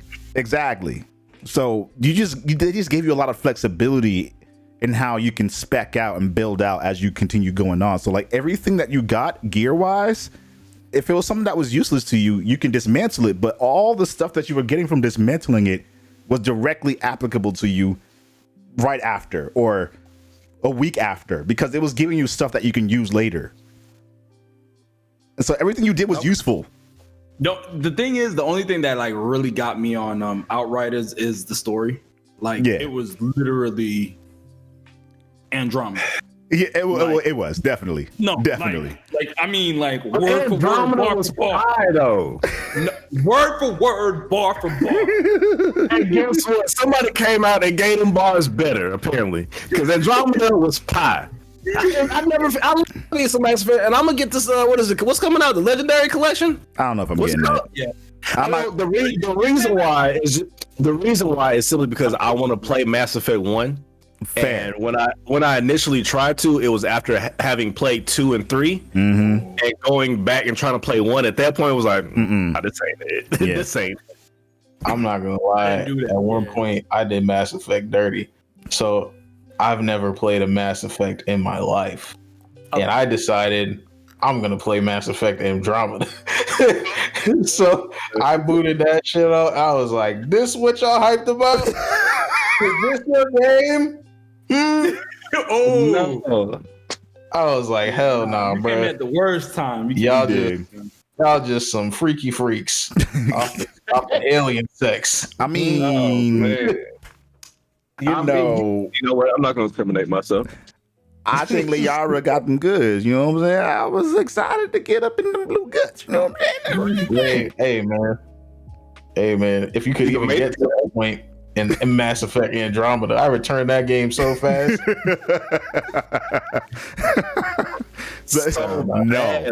Not that bad. It was so okay. Maybe the story wasn't that bad, but not being able, like, the fucking dubbing was just atrocious, and I couldn't get past it. I'm sorry. Yeah, it was bad. I ain't beat it. The glitches. I gotta say the glitches. I will say the glitches and technical issues in Outriders are so bad. They are so bad. I've had an issue with my inventory getting wiped. I've had issues with disconnecting from people. Are they worse than 2077? Yes, I would argue yes. I've never had I really have issues with 2077. I've had issues with 2027. That's only because I put like 90 hours into the game. I was 10 hours into Outriders and I was running into issues where my inventory got wiped. Running into server issues where I couldn't play the game. 2077 issues were like horrendous. I'm not gonna lie, dog. I think I got like 13 hours into 2077, and then I started seeing all these issues pop up. I was like, let me talk to you, Doug. Yeah, I know I've gone over the 2-hour mark a bunch, like at least 6 times, bro. But you know what I'm saying? Can you please take this game back? They said, nah, bro. It's yours now. The good news is, in like another month, you're gonna be able to play that game, and it's gonna be amazing. You know, here's my thing, bro. And this is why I was mad at CD Projekt Red. I was like, bro, all you needed to do was tell motherfuckers to shut up. Because I'm like, and now look at you scrambling. Yeah, you was like Cyberpunk 2077 was like geared up to eat GTA's food, bro. They were going to, because if you just walk around the world, there's like this stuff that's like they let you do that makes no sense. It was like, this doesn't add to the game. It's like, why can I get a bag of chips for no reason? No reason. You don't even eat the bag of chips. You know what I'm saying? So it led me to think, yo, this was meant for online. They introduced this for online, but you fumbled the bag so much. Yeah. Huh? Like that game was supposed to be online.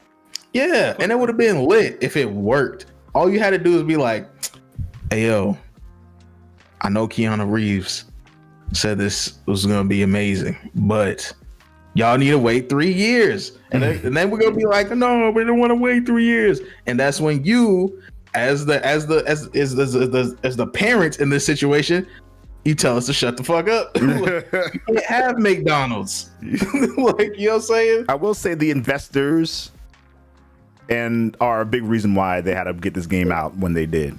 because they told the issue is that they told the investors that they would have it ready by a certain point, and they had to delay it like 3 times after that. At a certain point, the investor's gonna be like, "Where's my money, though?" I feel like they really wanted your to fault. get it out in I mean, 2020 it as is. well. Yeah. Like, I don't know, because Cyberpunk 2020, like, I kind of felt like that was also you know, because of They the weren't even the first. So the thing is, GTA apparently is the only people that can execute because they weren't. Cyberpunk wasn't the first game that was supposed to be eating off of GTA food. Watch Dogs 1. Well, we don't talk about it. Well, I mean, to be honest. We gotta go there. But- We gotta go there. Yo, GTA. First of all, GTA Online was trash when it came out. Let's be it honest was. about It that. was. Because I remember that game literally bricked my fucking GTA, and I had to wait until the PS4 era for me to play GTA 5 and complete. Yeah. Like, I couldn't Yo. complete GTA on my PS3. Like, it was sad. But can we GTA talk about- Online Yeah. trash. Go ahead. But the longevity of GTA is crazy, bro. We're gonna hit 10 years in what? It's about to be a decade. I was like, yo, y'all need to drop GTA 6. I want to fly from Los Santos to Liberty City. I want to fly from Liberty City to Tokyo for no reason. This better be amazing, bro. This is 10 years, bro. Honestly, they need to drop Vice City, for GTA 6 and just come full circle. And you know what I really want for GTA 6? I want the original GTA vision. I don't know if The you have top view. no. The top Okay, down so view? remember the top down view, right? But if you play GTA 1, you went to all 3 cities in GTA 1 on the top down view. You started off at Liberty City, you went to Los Santos, and you ended up in Vice City. Dang. So I would like to see that for GTA 6. I would like to see that for granted, obviously, with this technology, with these graphics we got right now. You get what I'm saying? But like, I would like for them to bring it full circle in that vision of going to all 3 cities. That would be dope. That would be sick. But as Oni is showing clips of Outriders, it brings the question that I've been having to mind. What's up with Square Enix as a publisher and why they can't seem to get stuff together? Because they're only the publisher. They're only the people who are helping them fund the projects, essentially, and like making sure that they get the games out in general. It's the developers that are working. So like, for example, Avengers. I love playing the Avengers. It's really fun, but it's got a ton of problems. Yeah. Ton of problems. Hold on, what's Y'all the like problem? Avengers? What's wrong with liking- Avengers? I'm liking Avengers. Bro, Yeah, I but don't know. Playing Avengers. The story in Avengers is Tuesday? phenomenal. No, hold on. You I said don't know, dog. you just started playing Avengers? You didn't play it when it first came out? Oh, yeah. Okay. Yeah. No. Yeah. But I also with a problem. Yeah, you didn't play it when it first came out. Again, much like Outriders, it was hard to play with your friends. Oh God, yeah. Oh yeah. You would, even if you did get in there with your friends, it was gonna kick you out. It was going to kick you out, and there's no way to go back into the mission after you've been kicked out or after you've been it's gonna disconnected. Drop in, drop out. It is not drop in, drop out in any capacity, which is insane to me. There is no crossplay, which is okay. I don't understand that in 2021. Or in 2020. I'm gonna be honest. Don't understand that. They gave you a limited number of heroes. The heroes that they gave you were really fun to play, but they were limited. Playing characters like Captain America or Black Widow, your mobility options are gimped severely. So like Iron Man, Thor, they can fly. They can go up, down, vertical, whatever. As Captain America, you can wall run or you can do a double jump. If there was a way I'm noticing that. if there was a way to boost you to kind of like make you go faster by doing tricks or something, I'd be fine with that. Same with Black Widow. She got the grapple hook, but she has limited areas where she can actually use it. So it's just like, what It's are y'all? very on the rails. Like, But they're gonna be limited anyway. It doesn't have to be though. Like, think life. about, they're gonna bring Spider-Man into this game. They're gonna do the same thing that they did with her for limiting how many times he can use his webs to swing around. It's Hold stupid. on, do they limit her grappling hook though? Yeah, like when she's able to grapple onto items, like say for example, there's a treasure chest in one of the city areas, and you have to go up to get it. There are most of the buildings you can't grapple onto because it's just out of range for her to be able to do it. Which is like, just give her more range on a grapple. What are you doing? Can you upgrade her grappling hooks? You can upgrade it so that she can swing for longer. But that don't make sense. But not. But So for the not. biggest issue that I have is that I get that. we've had great feedback from Ultimate Alliance. Like, this is another one of those games that had precedent before it. Mm-hmm. You have something to look at and build off of. Mm-hmm. This I much prefer Ultimate Alliance to this. It was fun. The story was good. I enjoyed the story. I ain't gonna lie to you. I enjoyed the story. Yeah, Right. story's really good. But it didn't really, like, after a while, like, I still like playing Ultimate Alliance. I like having so many characters. Yes, and that's the thing. You can have a different experience from many times. Yes, I didn't know you got a Switch. No, I don't. Ultimate Alliance 1 and 2. You meant 1 and 2 are, Oh, Yeah. okay. Okay. they give you a lot of characters to play with in those games. I do prefer the combat in this game to those games by far, but I can say that. but there's far fewer characters to play with. Like, that's not a question. Yeah. And like, there's no crossover about like what you unlock for one character to another, because I don't like. I don't like that either. So like, if I'm playing No. Black Widow, great, I have a strong Black Widow, but even if I'm bringing my AI companions into the mission, all of them are way too weak for me to do any of the other content in the game. Way too weak, and they need to adjust that. They need to give them experience along with me as I'm going if I'm bringing them into those missions. I respect that. Yeah. Yeah. So it's got. I mean, those are just some of the issues with the game. Like, it's got like technical issues with stuttering and frame rates, and again, disconnecting, with inventories being weird or being stuck in menus sometimes. I don't got stuttering and frame rate yet. Well, you're playing on Then I'm PS5, on so yeah. I'm peeling the PS4 version though, because it's. But you're still on PS5. It's gonna run better on your PS5 though. It just is. I'm not gonna lie, Doug. I looked at Avengers and I was kind of like, nah. Yo, you gotta. Yo, Because I was like, what Oni the- sold me on this Avengers. Oni sold me Nah, on bro. this Like Avengers. the combat looks good, And I but, like it. once I heard those characters talk, it was like when you ask for like frosted flakes and you get flaky frost, bro. Like, you know what I'm saying? It was just like, I was like, no, sir. You gotta play it. It's not that bad. It's not that. Honestly, it's not that bad. It's jarring at first because they look realistic and you're used to them sounding a certain way. Like we've had these Marvel characters specific the MCU. ways for like 10 years, right? Like, That's the issue. getting that out of our brains is going to be impossible. It's like a glaring. It's like a blaring difference. It's just like you expect to hear like, "Hello, I am T'Chaka, the king of Wakanda," and now it's like, "Hey, welcome to Wakanda." Like, you know what I'm saying? Like, you know what I'm saying? I'm just like, it's like it's just vastly not my different. Black Panther. We're not even using Don't Captain do America. that. We got motherfucking. What's Captain Crunch and that shit. Shit. US. We got US agent. U.S. agent, yeah. Asian, bro. Ooh, I'm just like, the Falcon and Winter Soldier. I ain't want to get into that, but I'm going to watch that. I haven't seen it that yet. is something y'all need to watch. Yeah. Yeah. Right now, man, it's- oh my man's, Yeah, bro. you just seen that last episode? It's so good, bro. They finally got to the shits. Yeah. Bruh, forever. I still now stand is by. Right now, is Huh? what you need to watch. Oh, I man, still I stand need to by shut up. Avengers being a good game. They just screwed up on a lot of shit. They screwed up on a lot of shit. It's just a lot of stuff that was avoidable. It's not the best game as a service right now, though. I think No. And the gear is so boring. Like the stuff that you unlock. Money though.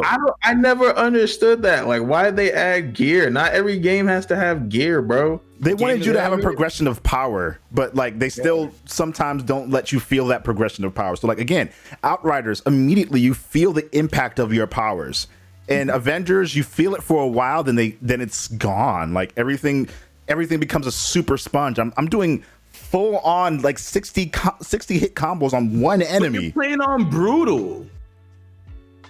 So I don't give a damn. To get the best gear, you got to play on harder, and to do that is Playing just on brutal. Which Like, means the gear that I get. should be commensurable to that. Yeah. That is the worst thing I think about Avengers. Avengers, I feel like it's giving you the same gear no matter what you're. No matter what you're doing. It's no like, what's matter the point in doing anything? the difficulty. Yeah. That is terrible, in my opinion. Like, if I'm putting harder difficulty, I need better gear. Yeah. And I said the same thing about another game. I don't even remember. Godfall. I felt like Godfall was like the same crap. You know, Godfall hurt me because it is a beautiful game. It is very pretty. It is. And the combat is not like, you have to get used to it. It's not a beat 'em up at all. It's very Dark much Souls. Yeah, very much so. You got to pay attention to the attacks and all that, which is fine. But like, if you miss like a couple of days of playing Godfall, like I've missed, it's turned off as a couple of days. I haven't played Godfall in like 5 months. Like I've had nothing to say. I need to play Godfall. Nah. Nah. And the thing is, like, there's no attack canceling in it, which is just super weird. Like, you give me these super fast weapons, but like I'm locked into all of my animations. Why? But I think Godfall would have been better if there were several things. Like, I think those things could be fixed, but there were several things that I think really hurt Godfall, and it being like a Gearbox game. One of the things was matchmaking. Like, you had to know who you wanted to matchmake with. You couldn't just do random matchmaking. The other thing is it's not crossplay. Why in 2021? I thought it was. I thought it was crossplay. No, Well, bro. I don't think so. I just feel studios shouldn't hire old people. Ooh, that's a real statement right there. Here's why. You know what I'm saying? Here's why. You know what I'm saying? The reason why is a lot of these studios, I feel like it's just like, because think about it. In order to get to a senior position, you have to put in time, right? Yeah. But by the time you reach that position, it's like your ideas for what makes a good game is like outdated.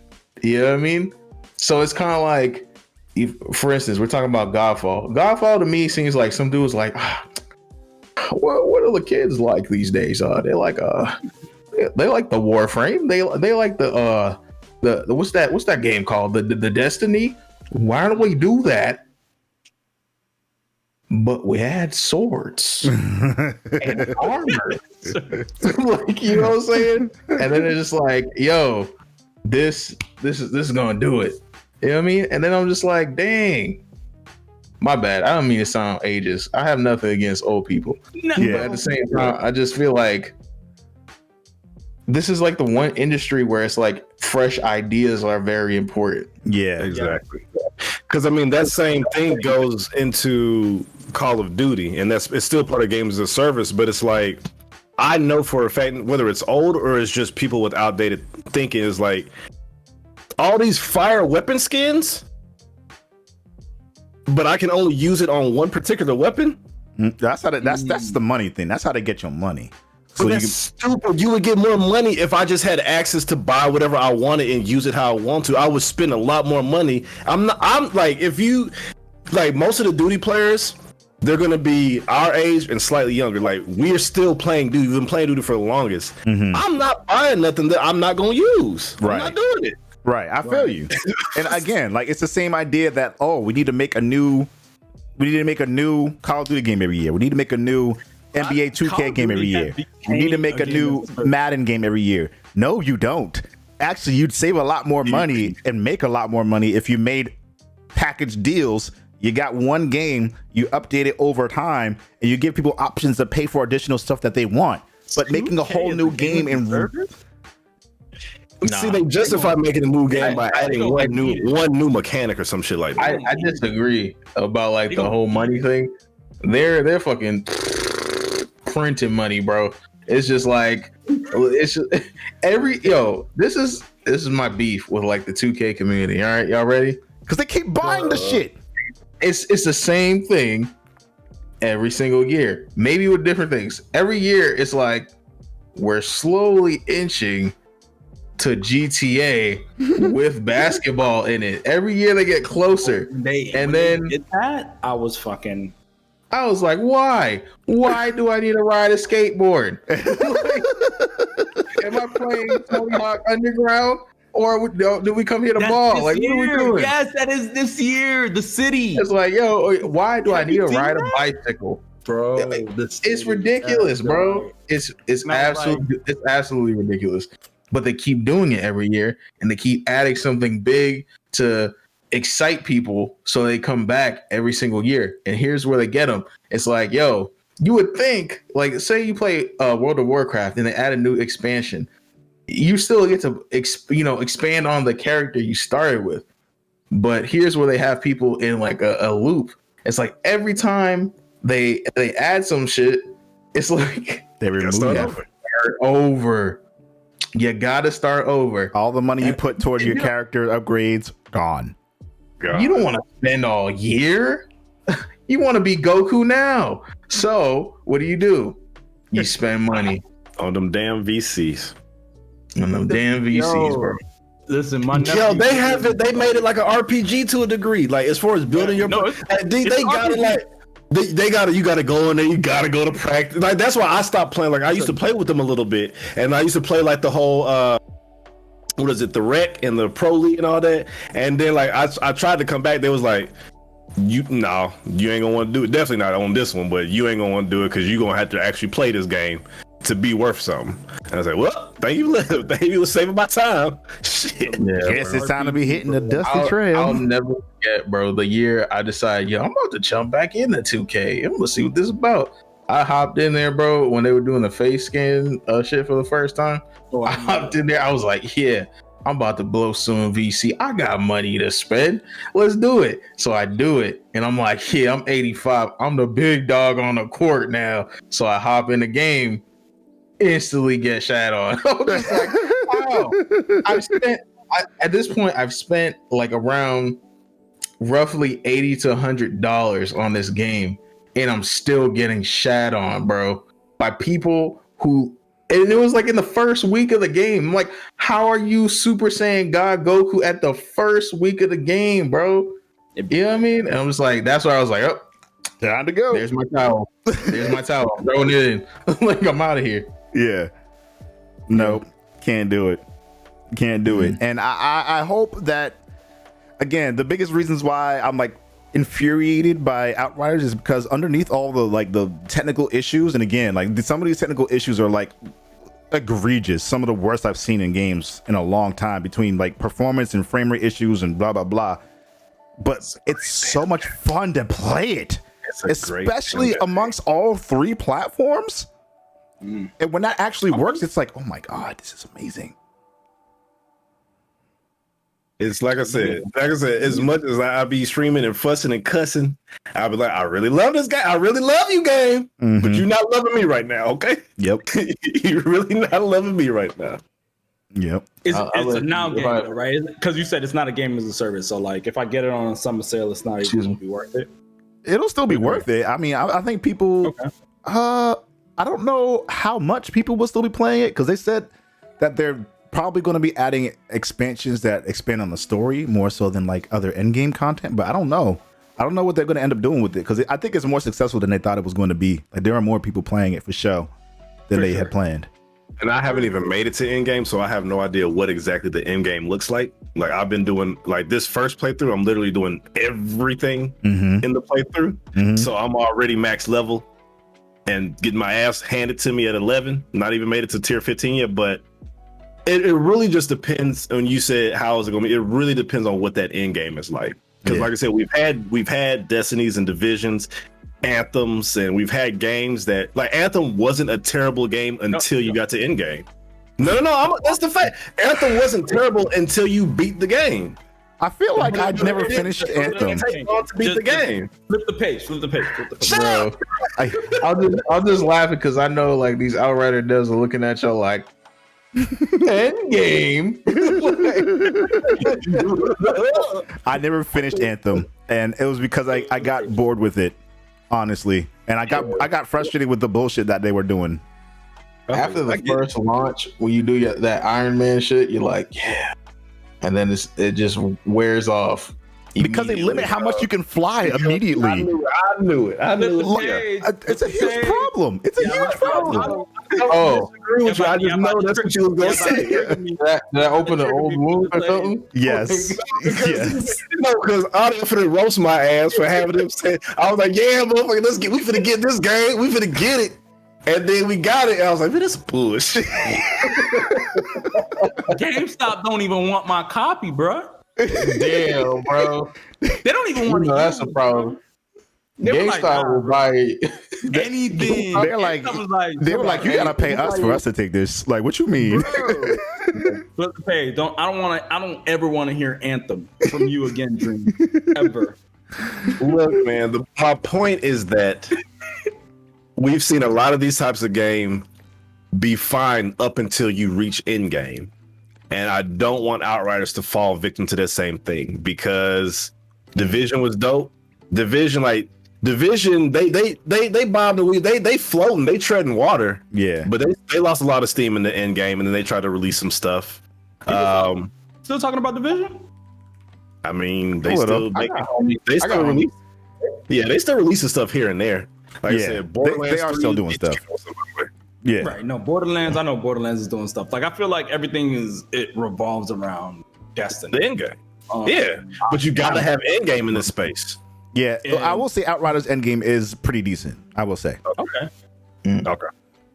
Do you think, since you've made it there, do you think there's space? I doubt that they're going to add anything for more. Well, they might be able to add stuff for more than 3 people, but does it seem like there's content that's like you really got to have 3 to do it? Yes. Okay, cool. Yes. Okay, that's crazy. Because in 2014, I was talking about the damn story. So now y'all talking about Endgame. That's interesting. Oh, yo, I enjoyed the story for Outriders. No. What I mean is, in 2014, when Destiny came out, y'all was like, "Oh, there ain't no story." Because there wasn't. Story, sir. Destiny There was didn't have. story. No. The issue was you had to go outside of playing the game to get to the story. With Destiny. But you didn't understand the vision. You didn't understand the vision. No, I'm not gonna spoil. You got the vision. Wait, what happened? What do you mean? I was going to be like, yo, this is Destiny story. They got my homie. Oh no, they took my house. Oh. Listen, yeah. All right, y'all, we're gonna go get a house back. In 2014, we did, and I'm gonna be straight honest with y'all. I didn't understand the vision, but like when they did it, I got it, because I wasn't in the gaming space and I didn't understand what it was. So you only have a certain amount of megabytes, gigabytes on your fucking console for a game. You're not gonna put all that content in audio or visual format to tell a story. So what do? If you're going to tell a story, you're going to give brief parts of a story. You're going to give the most concise parts, and then you're going to put it somewhere else. Hell no, bro. Let me see your shirt. Your shirt say Bungie. Yo, hell no, bro. You are a Bungie employee. I've never. Isn't bad. Oh man, we can't put on the hard drive. The issue is the extreme that Destiny did it. Bruh, Yes. I don't understand how in 2021. Bro, what you just said to me is, hey man, all the Monopoly pieces can't fit in the box, so we're just gonna chop the game in half. You really trying to tell me that? Okay, hold on, bro. All right, so fine. Yo, 2077 gives you. How you gonna want to chop the audio, right? And you audio lover? Come on, bro. They give you a whole story, no sense, right? But they give you 2 freaking novels worth of literature for you to read. Okay. Yeah. Who's reading that? No, for real. Yo, after like 5 minutes, I stopped reading anything I picked up in 2077. But that's the whole point that I'm making about Destiny. No, but But Destiny actually gave you an opportunity to say, hey, if you want to read it, you can read it outside of the game. Meaning you could read it on the bus, you could read it. Okay. Even if your point about them not including the cutscenes or the visuals to go with whatever they're trying to explain to you, but even if that was the case, put the text in the game. They did, Bro though. said, "Hey man, Destiny did. gave you homework. You can They read just got the Read grimoires in the grimoire game. in the game. You can read the grimoire in the game. On launch, I'm pretty sure you couldn't. Dog, I don't remember. If I wanted to read in a game, I would just read a book. I don't play games. Don't play games for that, bro. Don't do that.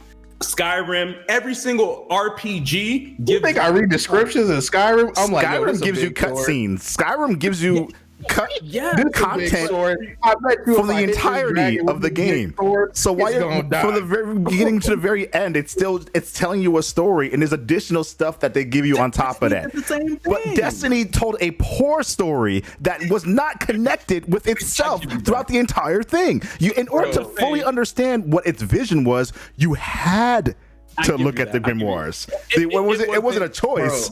It was. This Outriders, like, Destiny, but it's not any longer. Destiny has finally got to tell the story now. They do it. I will say that. you play video games like this, bro. You be like, oh, I wonder what this description is. Water of bottle. Oh. Interesting. Outriders, I couldn't see that from what I was looking at, so I had to read it. Like, you know what I'm saying? Yo, come on, bro. But Outriders is like, oh, Mass Effect did that. Okay, we're gonna do this whole thing because I guess they didn't do the story right, and we're just gonna take it because literally, Outriders is the whole Mass Effect story, and then they're just like, we're gonna flip it, and That's how they started, for real. I will say it's very, very similar, but word for word, bar for bar. Don't change, man. Sometimes you have to quote your We big gotta homies. leave. You gotta quote the people that provided you the inspiration so you can get the attention to walk people through your journey. You know what I'm saying? I'm gonna leave it. I got it. Right? Knowledge. I think Fella did ask a question though. what's up?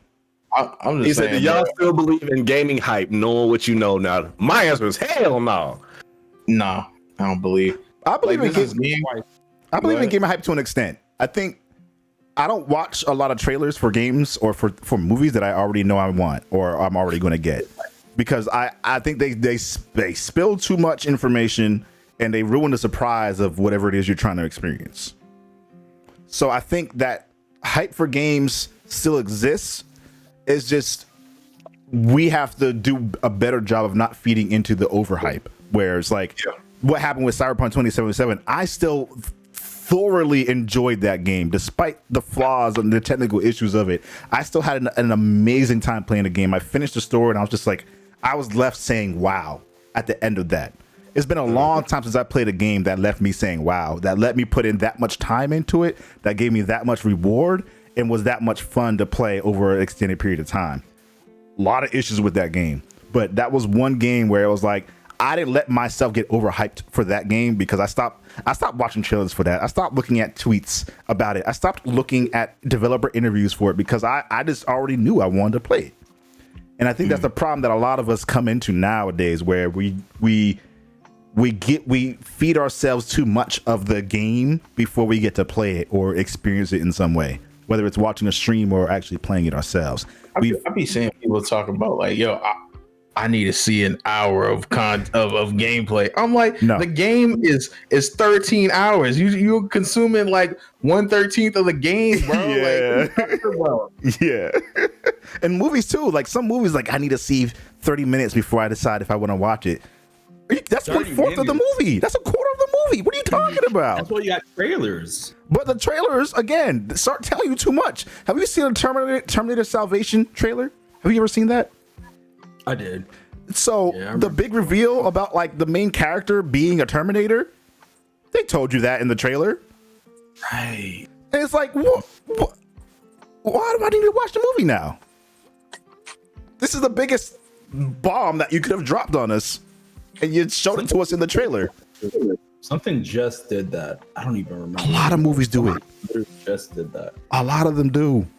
Or they'll show you the funniest moment, and so when you actually watch the movie and the funniest moment comes up, you're just like, I saw this like 12 times. That's already right. Yeah.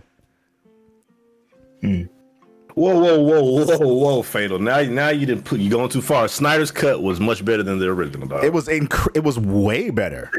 Way better. That was amazing. But that was, again, that plays into the idea of the first time they tried to do that movie, they didn't give you any exposition about anything that was happening. If you knew, then you knew. But 98% of the people didn't know what the they were talking about. I felt like it was a lot of fanfare. Audio. I got some bad news. I got some bad news for all of you guys. What? Go ahead. It was still ass. That was a great movie. It was You didn't like. Yeah. Okay. I don't fuck with none of the DC movies, bro. except for maybe Wonder Woman. And okay, which one? The first one. The first. Yeah, the second one was garbage. Not the second one. Shazam was dope. I don't care what y'all say. I saw some of Shazam. Wait, that actually came out. Yeah, Shazam. That's a damn shame, bro. I ain't seen that shit nowhere. No, because they didn't have marketing and points. So I will say, I agree with you, Moshi, for the most part. Except I think the Snyder Cut of Justice League was a great movie, but I think most of the other DC movies are not that great because the problem that they have is that they don't. Man of Steel. I liked Man of Steel. I did not like Batman versus Superman. He said most of them. No, that was a terrible movie. No, my man said Batman and Superman was oddly paced, and it really didn't have much to do with Batman and Superman. It didn't. How you make a movie called Batman versus Superman? It ain't even like Batman. Man of Steel was no good. Nightmare, really? Okay. No, I think Man of Steel was a great movie. DC shines in animated space. Yes, they do. Yes, they do. All those rated R DC movies on HBO Max are fire. The Laughing Joke. Yes. Did you see the last one? I did not. Justice League Dark. Yeah. You see, the biggest issue with DC movies is that they don't do they do the bare minimum to connect them with anything else going on in their live action universe. Whether it's their other movies, apparently I didn't watch Aquaman, but apparently it had very little reference to what happened in Justice League at all. It did. And it happened after the events of Justice League, which was like huge catastrophic events. The world was almost literally annihilated, and it's not mentioned even once. What I will say about DC live action is they have no continuity. They don't have no what you call that shit roadmap. Yes. Like they don't know where they want to go. There's a Joker movie that's completely separate from anything that's happening in the Batman universe. And then they have a Gotham show, but that also has nothing to do with either of the movies, with the Snyderverse or with the Dark Knight trilogy or this new Batman movie that's coming out. Like, y'all are literally all over the place. And that's not, by the way. That's not originally, there's like in and of itself that's not a problem because Gotham is a great show individually. Like some of the things as an individual are good. Joker was a great movie. That was a great movie. Individual. Yeah. But like you said, like when you compete, like you might not be viewing this, but you're competing against Marvel. You're competing against an audience, a knowledgeable audience, an audience that was a comic head, whether they be Marvel or DC. But the Marvel fans are getting shit that ties in on everything. Everything is tying in. They're getting what they want. The DC fans over here, they keep getting little one. Oh shit, that's dope. They got a roadmap, bro, and they suffer the same thing. They suffer the same thing that M. Night Shyamalan suffered with Avatar. They didn't follow the map, bro. And it's like with DC, it was like the Flash was popping off. The Green Arrow had been popping off for years. We were like, oh, we're gonna see him on the big screen. Let's go, alley-oop, and they fucking Kareemed themselves, bro. Not today. Nah, bro. I got the winning. What do you call it? Formula? Not in my house. They don't have. We're good. Success? Not in my house. They were just like, nah. We're gonna add a whole new Flash that don't nobody know anything about. We're not gonna even introduce the Green Arrow. You know what I'm saying? But we got Superman. We got Ben Affleck as Batman. Ben Affleck did good. I don't know. That's Yeah, come on, don't lie to yourself. I don't like Ben. I'm gonna be honest. I don't like he was like as an actor, but like he did a good job. I think he did a fine job as Batman, but I think the issue was less about him and more about what they did with the character. It was like, all right. I think the writing was an issue. You like, this is Batman. I can't turn my neck. Yeah. I'm big and buff for no reason. No, first and foremost, y'all put on an actual Batman suit and see if y'all could turn y'all damn neck. Well, the whole reason why was he? Why they fixed that in The Dark Knight. Why did Ben Affleck 3D model bigger muscles on the suit, bro, than his actual body? He did. Like when in the what do you call it? My man got swole from the town, bro. He did that. Nah, bro. It looked like action figure. Like I was like, yo, what is going on? This man got like this is his muscle, and then this is like 4 inches of foam in between, just armor foam, just like SpongeBob blow up muscles, bro. I was just like, what is this? His ass was in there sweating. I don't know, bro. Yeah, I don't know. I can't say DC needs to do a reboot because it's way too early. It's way too late and early. Like they've already kind of gone all over the place with everything that they've done. Yeah. But it's also need a roadmap. They don't have a roadmap. We don't need like we have another. We've had 3 Batmen in 10 years, maybe. 3 different.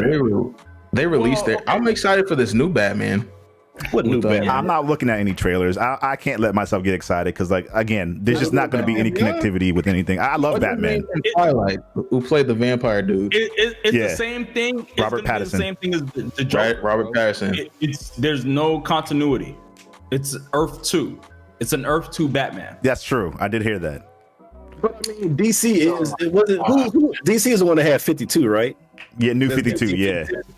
And that was, DC has always been in that fucking multiverse shit. But I mean, yes, come on, man. I'm gonna catch it on Blu-ray. They did play with the multiverse for the TV because the Flash from the movies went to the TV.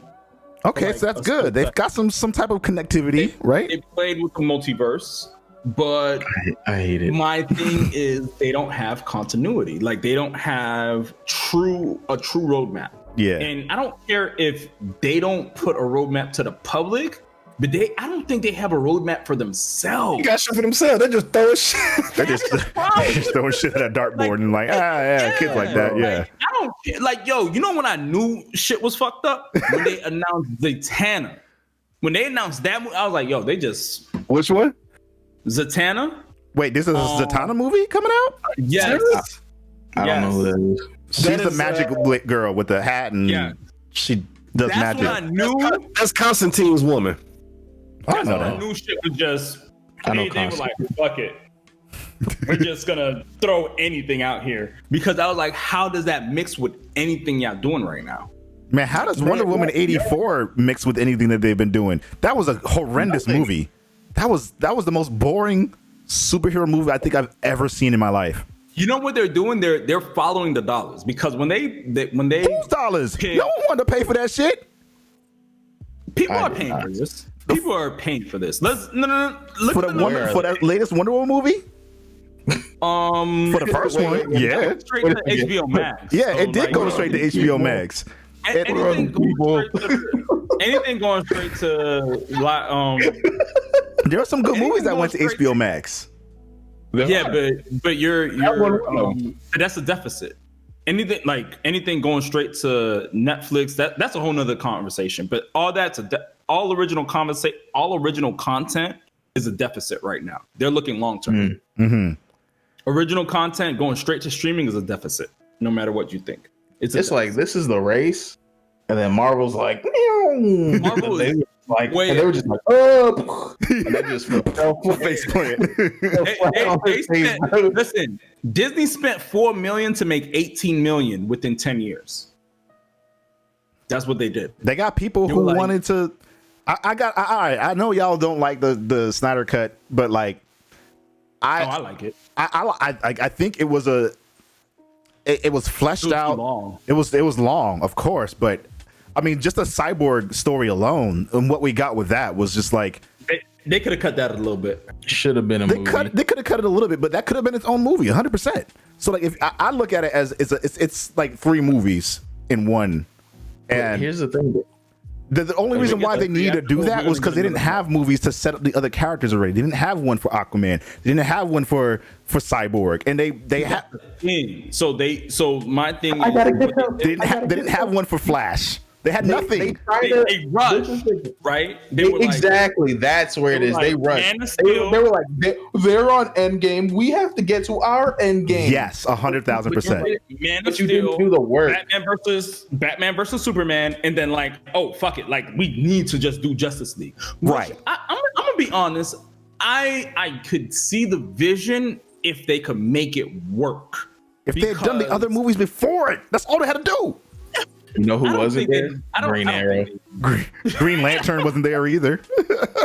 Green Lantern was not fucking with green, bro. I'll make Green Lantern movie.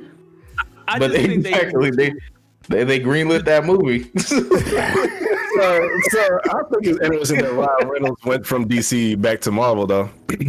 He saw what was happening. Him, bro. Yo, my man, said, you know what? He said, you know what? I'm going to Golden State. we gonna start with Blade. Way back. Exactly. I like my man from way back. Well, I guess that's the Lakers now. But yeah, that was like there's nobody else that could have played Deadpool in my eyes. I agree. Yeah, absolutely. Because he's. But you know what I said. You know what I. He's one of the actors that are themselves in every movie, but. Yes. That's very Deadpool, though. You know what I'm saying? If you ever seen Waiting? Watch that movie Waiting. It's like way back in 2005. It's a restaurant comedy. It's what got me into the restaurant game way back. Yeah. But it's like one of those movies that's like he was just starting in, and he played that asshole comic role perfect. Yo, the comics, they literally, in the Deadpool comics, literally Deadpool looked at the screen. He was like, if I ever get a movie, Ryan Reynolds has to play me. Like, it literally said it in the comics because he breaks the fourth wall all the time. The fact that he was able to do it from Wolverine, the Wolverine Origins or whatever. Yeah, I forgot about that too. Not a great situation there. Nope. Because he was Deadpool in that. He was. Yes, he was. And what he did was like, okay, we're going to pivot. And I was like, shit, I respect it. I respect 100%. it. 100%. But the mouse went and got Fox, and I don't know what we're gonna get with Deadpool 3. So, you know, they wanted to put Black Widow in there, and I guess he's not really for that. He's not really for that. I forgot they were married. I forgot they were married. Wait, they're married? They were married, and I guess that was a real thing. But like it ended in the public eye, like whatever. But apparently, it was not. It was nasty. It's not as amicable as it might have seemed. Yeah. Like they're both like, you know, which I respect. Like that's a good way to go if they, because the way they ended it, like I said, like I didn't remember they were married. I didn't even know ever. But that's a good looking couple though. I will say that. Right. But I guess looks ain't what it seems. Yeah. You know what I mean? Because I was like, man, you had Scarlett Jo, but I guess she crazy or she must have did something. Oh, he must have did something. Someone must have did something. What games am I playing? Oh, I'm glad you asked, dude. Yo, we going in. Yeah, we are. I was about to say, we went off. We were like, yeah, we did. Word, bro. All right, this will be the last thing because I know everyone got things they got to do. Yeah. I'm playing Outriders after this, so I don't know. I dream you said you're probably going to be playing after, and I think Shimmy said she's going to be playing, so we're going to be playing with her too. I might be. It's 8:00 already. I wake up at 5:45. We'll see what I'm doing. Get your ass to bed. You've been playing. What have you been playing, my mans? Well, Moshi, go with Moshi first because what you? Yeah, that's what I'm saying. Yeah, Moshi. Oh, me? I'm asking what we've been playing. Oh, me?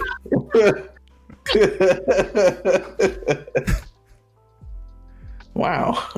Wow. But yeah. Nah, I've been playing Valorant, you know what I'm saying, as like, you know, the shooter, something quick I could hop in and out of. You know what I'm saying? Who just wound me? I know what you're talking about. I have no idea what you mean. You like to hop in, so you find sweating to be fun to hop in. Let me go sweat for 15, 20, 30 minutes. I love a good sauna. You know what I'm saying? That's all I'm saying. I miss Valorant, but I don't miss its bullshit.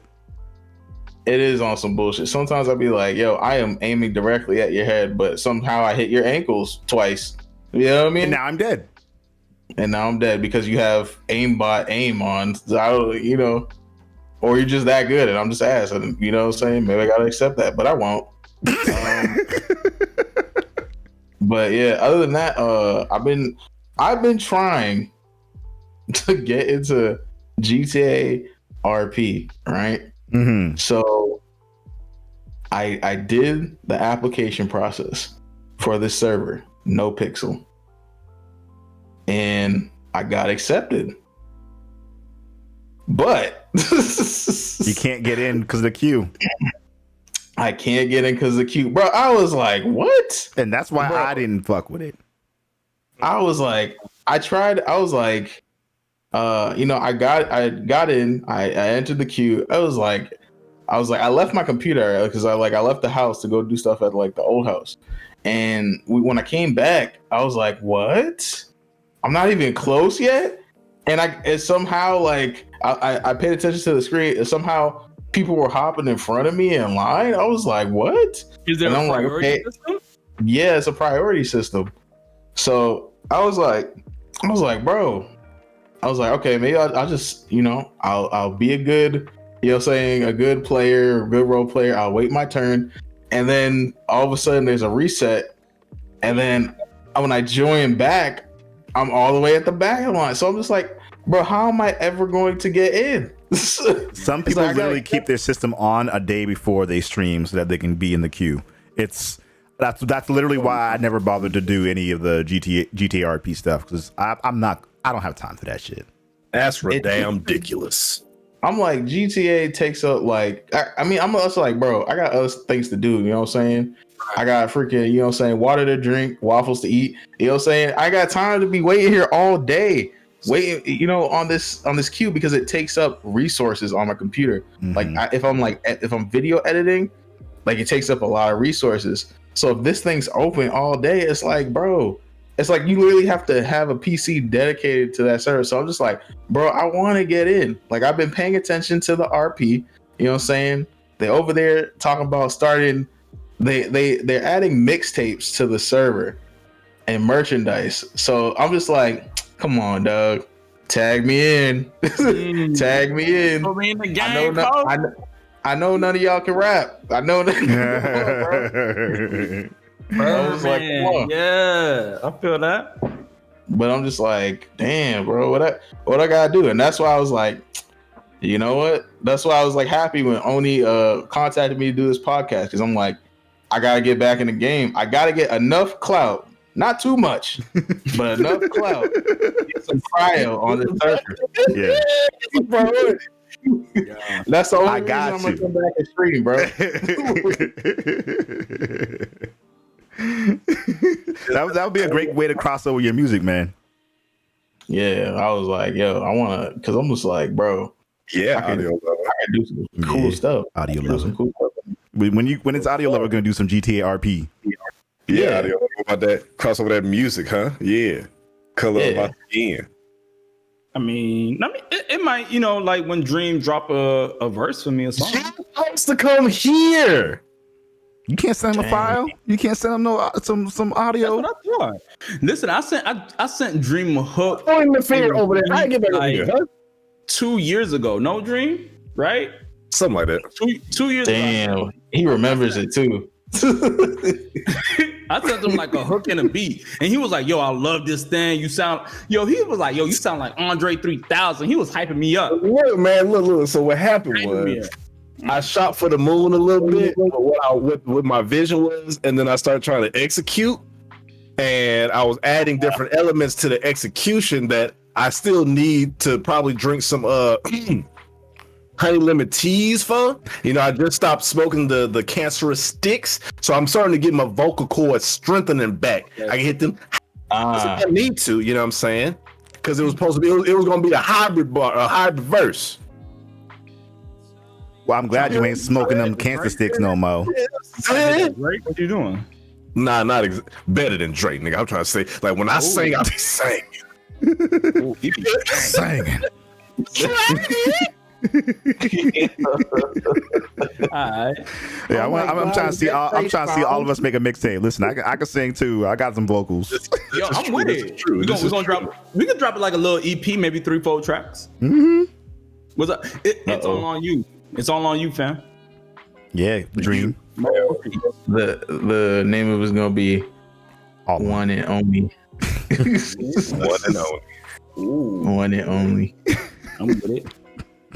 Y'all stupid. You ain't hear about the OnlyFans, huh? I'm gonna be Bro, OnlyFans? The OnlyFans. You ain't heard? That's the new name. That's ain't the new heard? name. Oh, you got the Only? The only. Yeah, bro, you don't tell me you out here slanging pee-pee, dog. You out here slanging pee-pee for the OnlyFans? Damn, bro. Yo, hey, get your bag, bro. The cover of the mixtape. There's literally nothing on there yet.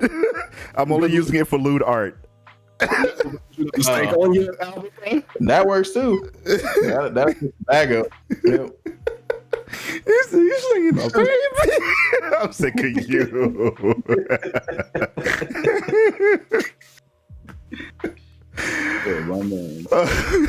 All right, y'all.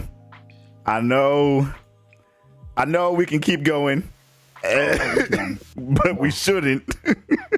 I got dinner to cook, man. You got dinner. I got something in the oven right now, bro. Don't even. Yo, real quick, everyone, make sure you go follow all these gentlemen here. To my right, to my bottom right. Go follow them right now. Mr. Moshi, the audio lover, Dream Manifested, Maker Moshi on YouTube. Go follow him right now. But is there anything else that y'all would like to say? So, audio lover, anything else you got for the people? Listen, follow me, audio lover, the audio lover, Instagram, YouTube, Twitch, Twitter, all my living organisms vibrantly expressing reality. That's LOVER. All my living organisms vibrantly expressing reality. Listen to me.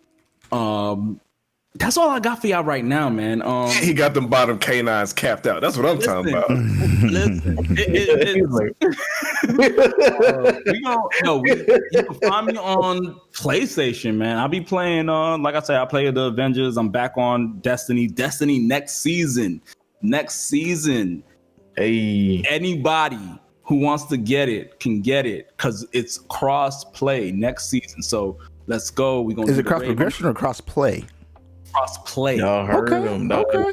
Anybody get back on the game, level up your character to the point where you can play him, and then you could get it. The thing about Destiny, next season, everyone's on the same. Like that shit. So all the stuff that you did from the other previous game. That's the thing about Destiny, bro. Everything that you did doesn't matter, right? That's what we're hearing. Again. They've changed that, like the level, the disparity between levels between seasons will only be 10 now. It's not going to be an intense level grind as it is like currently, where you used to got to make it like 30 levels. It's just 10. So you got to understand, listen, Black Oni, if you want to jump in and play with me, you can play with me, and it's not going to be like you're going to get your ass kicked. That's what they did it for. I appreciate that, but I think it's important to take care of the people who've been with you forever. I get it, but you know what? I ain't been with them for forever, so they kiss my ass with that. That's how I felt when they released it free to play. I was like, motherfuckers, I done gave y'all about $100 some odd, and now this shit free. I try to tell you not to do that, so that's a you problem, bro. Like I told you. But I get it. So listen, it's crossplay now. You know, Warframe is not crossplay yet. It should be. Why? Like, why are they not? Like, since 2013, like literally, the PlayStation really like boosted up that game. Let's be honest about that. It definitely did. Let's be honest about that. Because you gotta wait a week to get your weapons any damn way. But anyway, listen, that's all I gotta say about myself. Hey, I'm gonna pass it on. What you got? What you got? Yeah, as I said earlier today, it's remanifested everywhere. IG, Twitter, Twitch. Those are the most important things. If you felt so inclined to check out what I do behind the camera, you can check out _dreams photography _ on IG. If you wanted to hear some music, it is nerds. I want to hear the music. It's actually nerds nature on the oh damn, Pharrell got you too. Yep.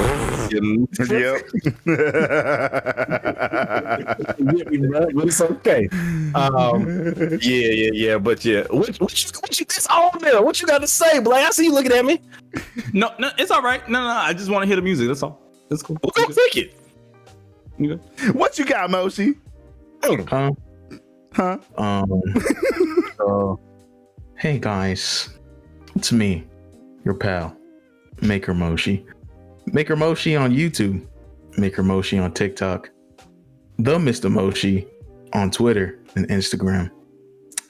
I don't post on any of these consistently, but if you'd like, you can wait there for me for 3 months.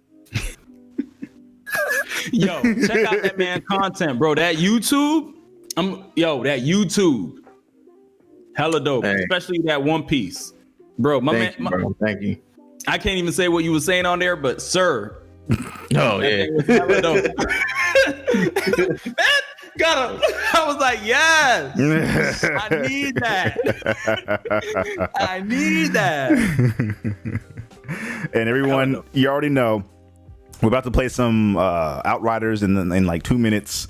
So that's going to be a good time. Any of y'all who want to jump in to that, let me know. And I'll get you some space for that. But I'm probably only going to be on for another like 2 hours because I got to make dinner after that too. So, yeah. Oh, that boy on West Coast time. I forget.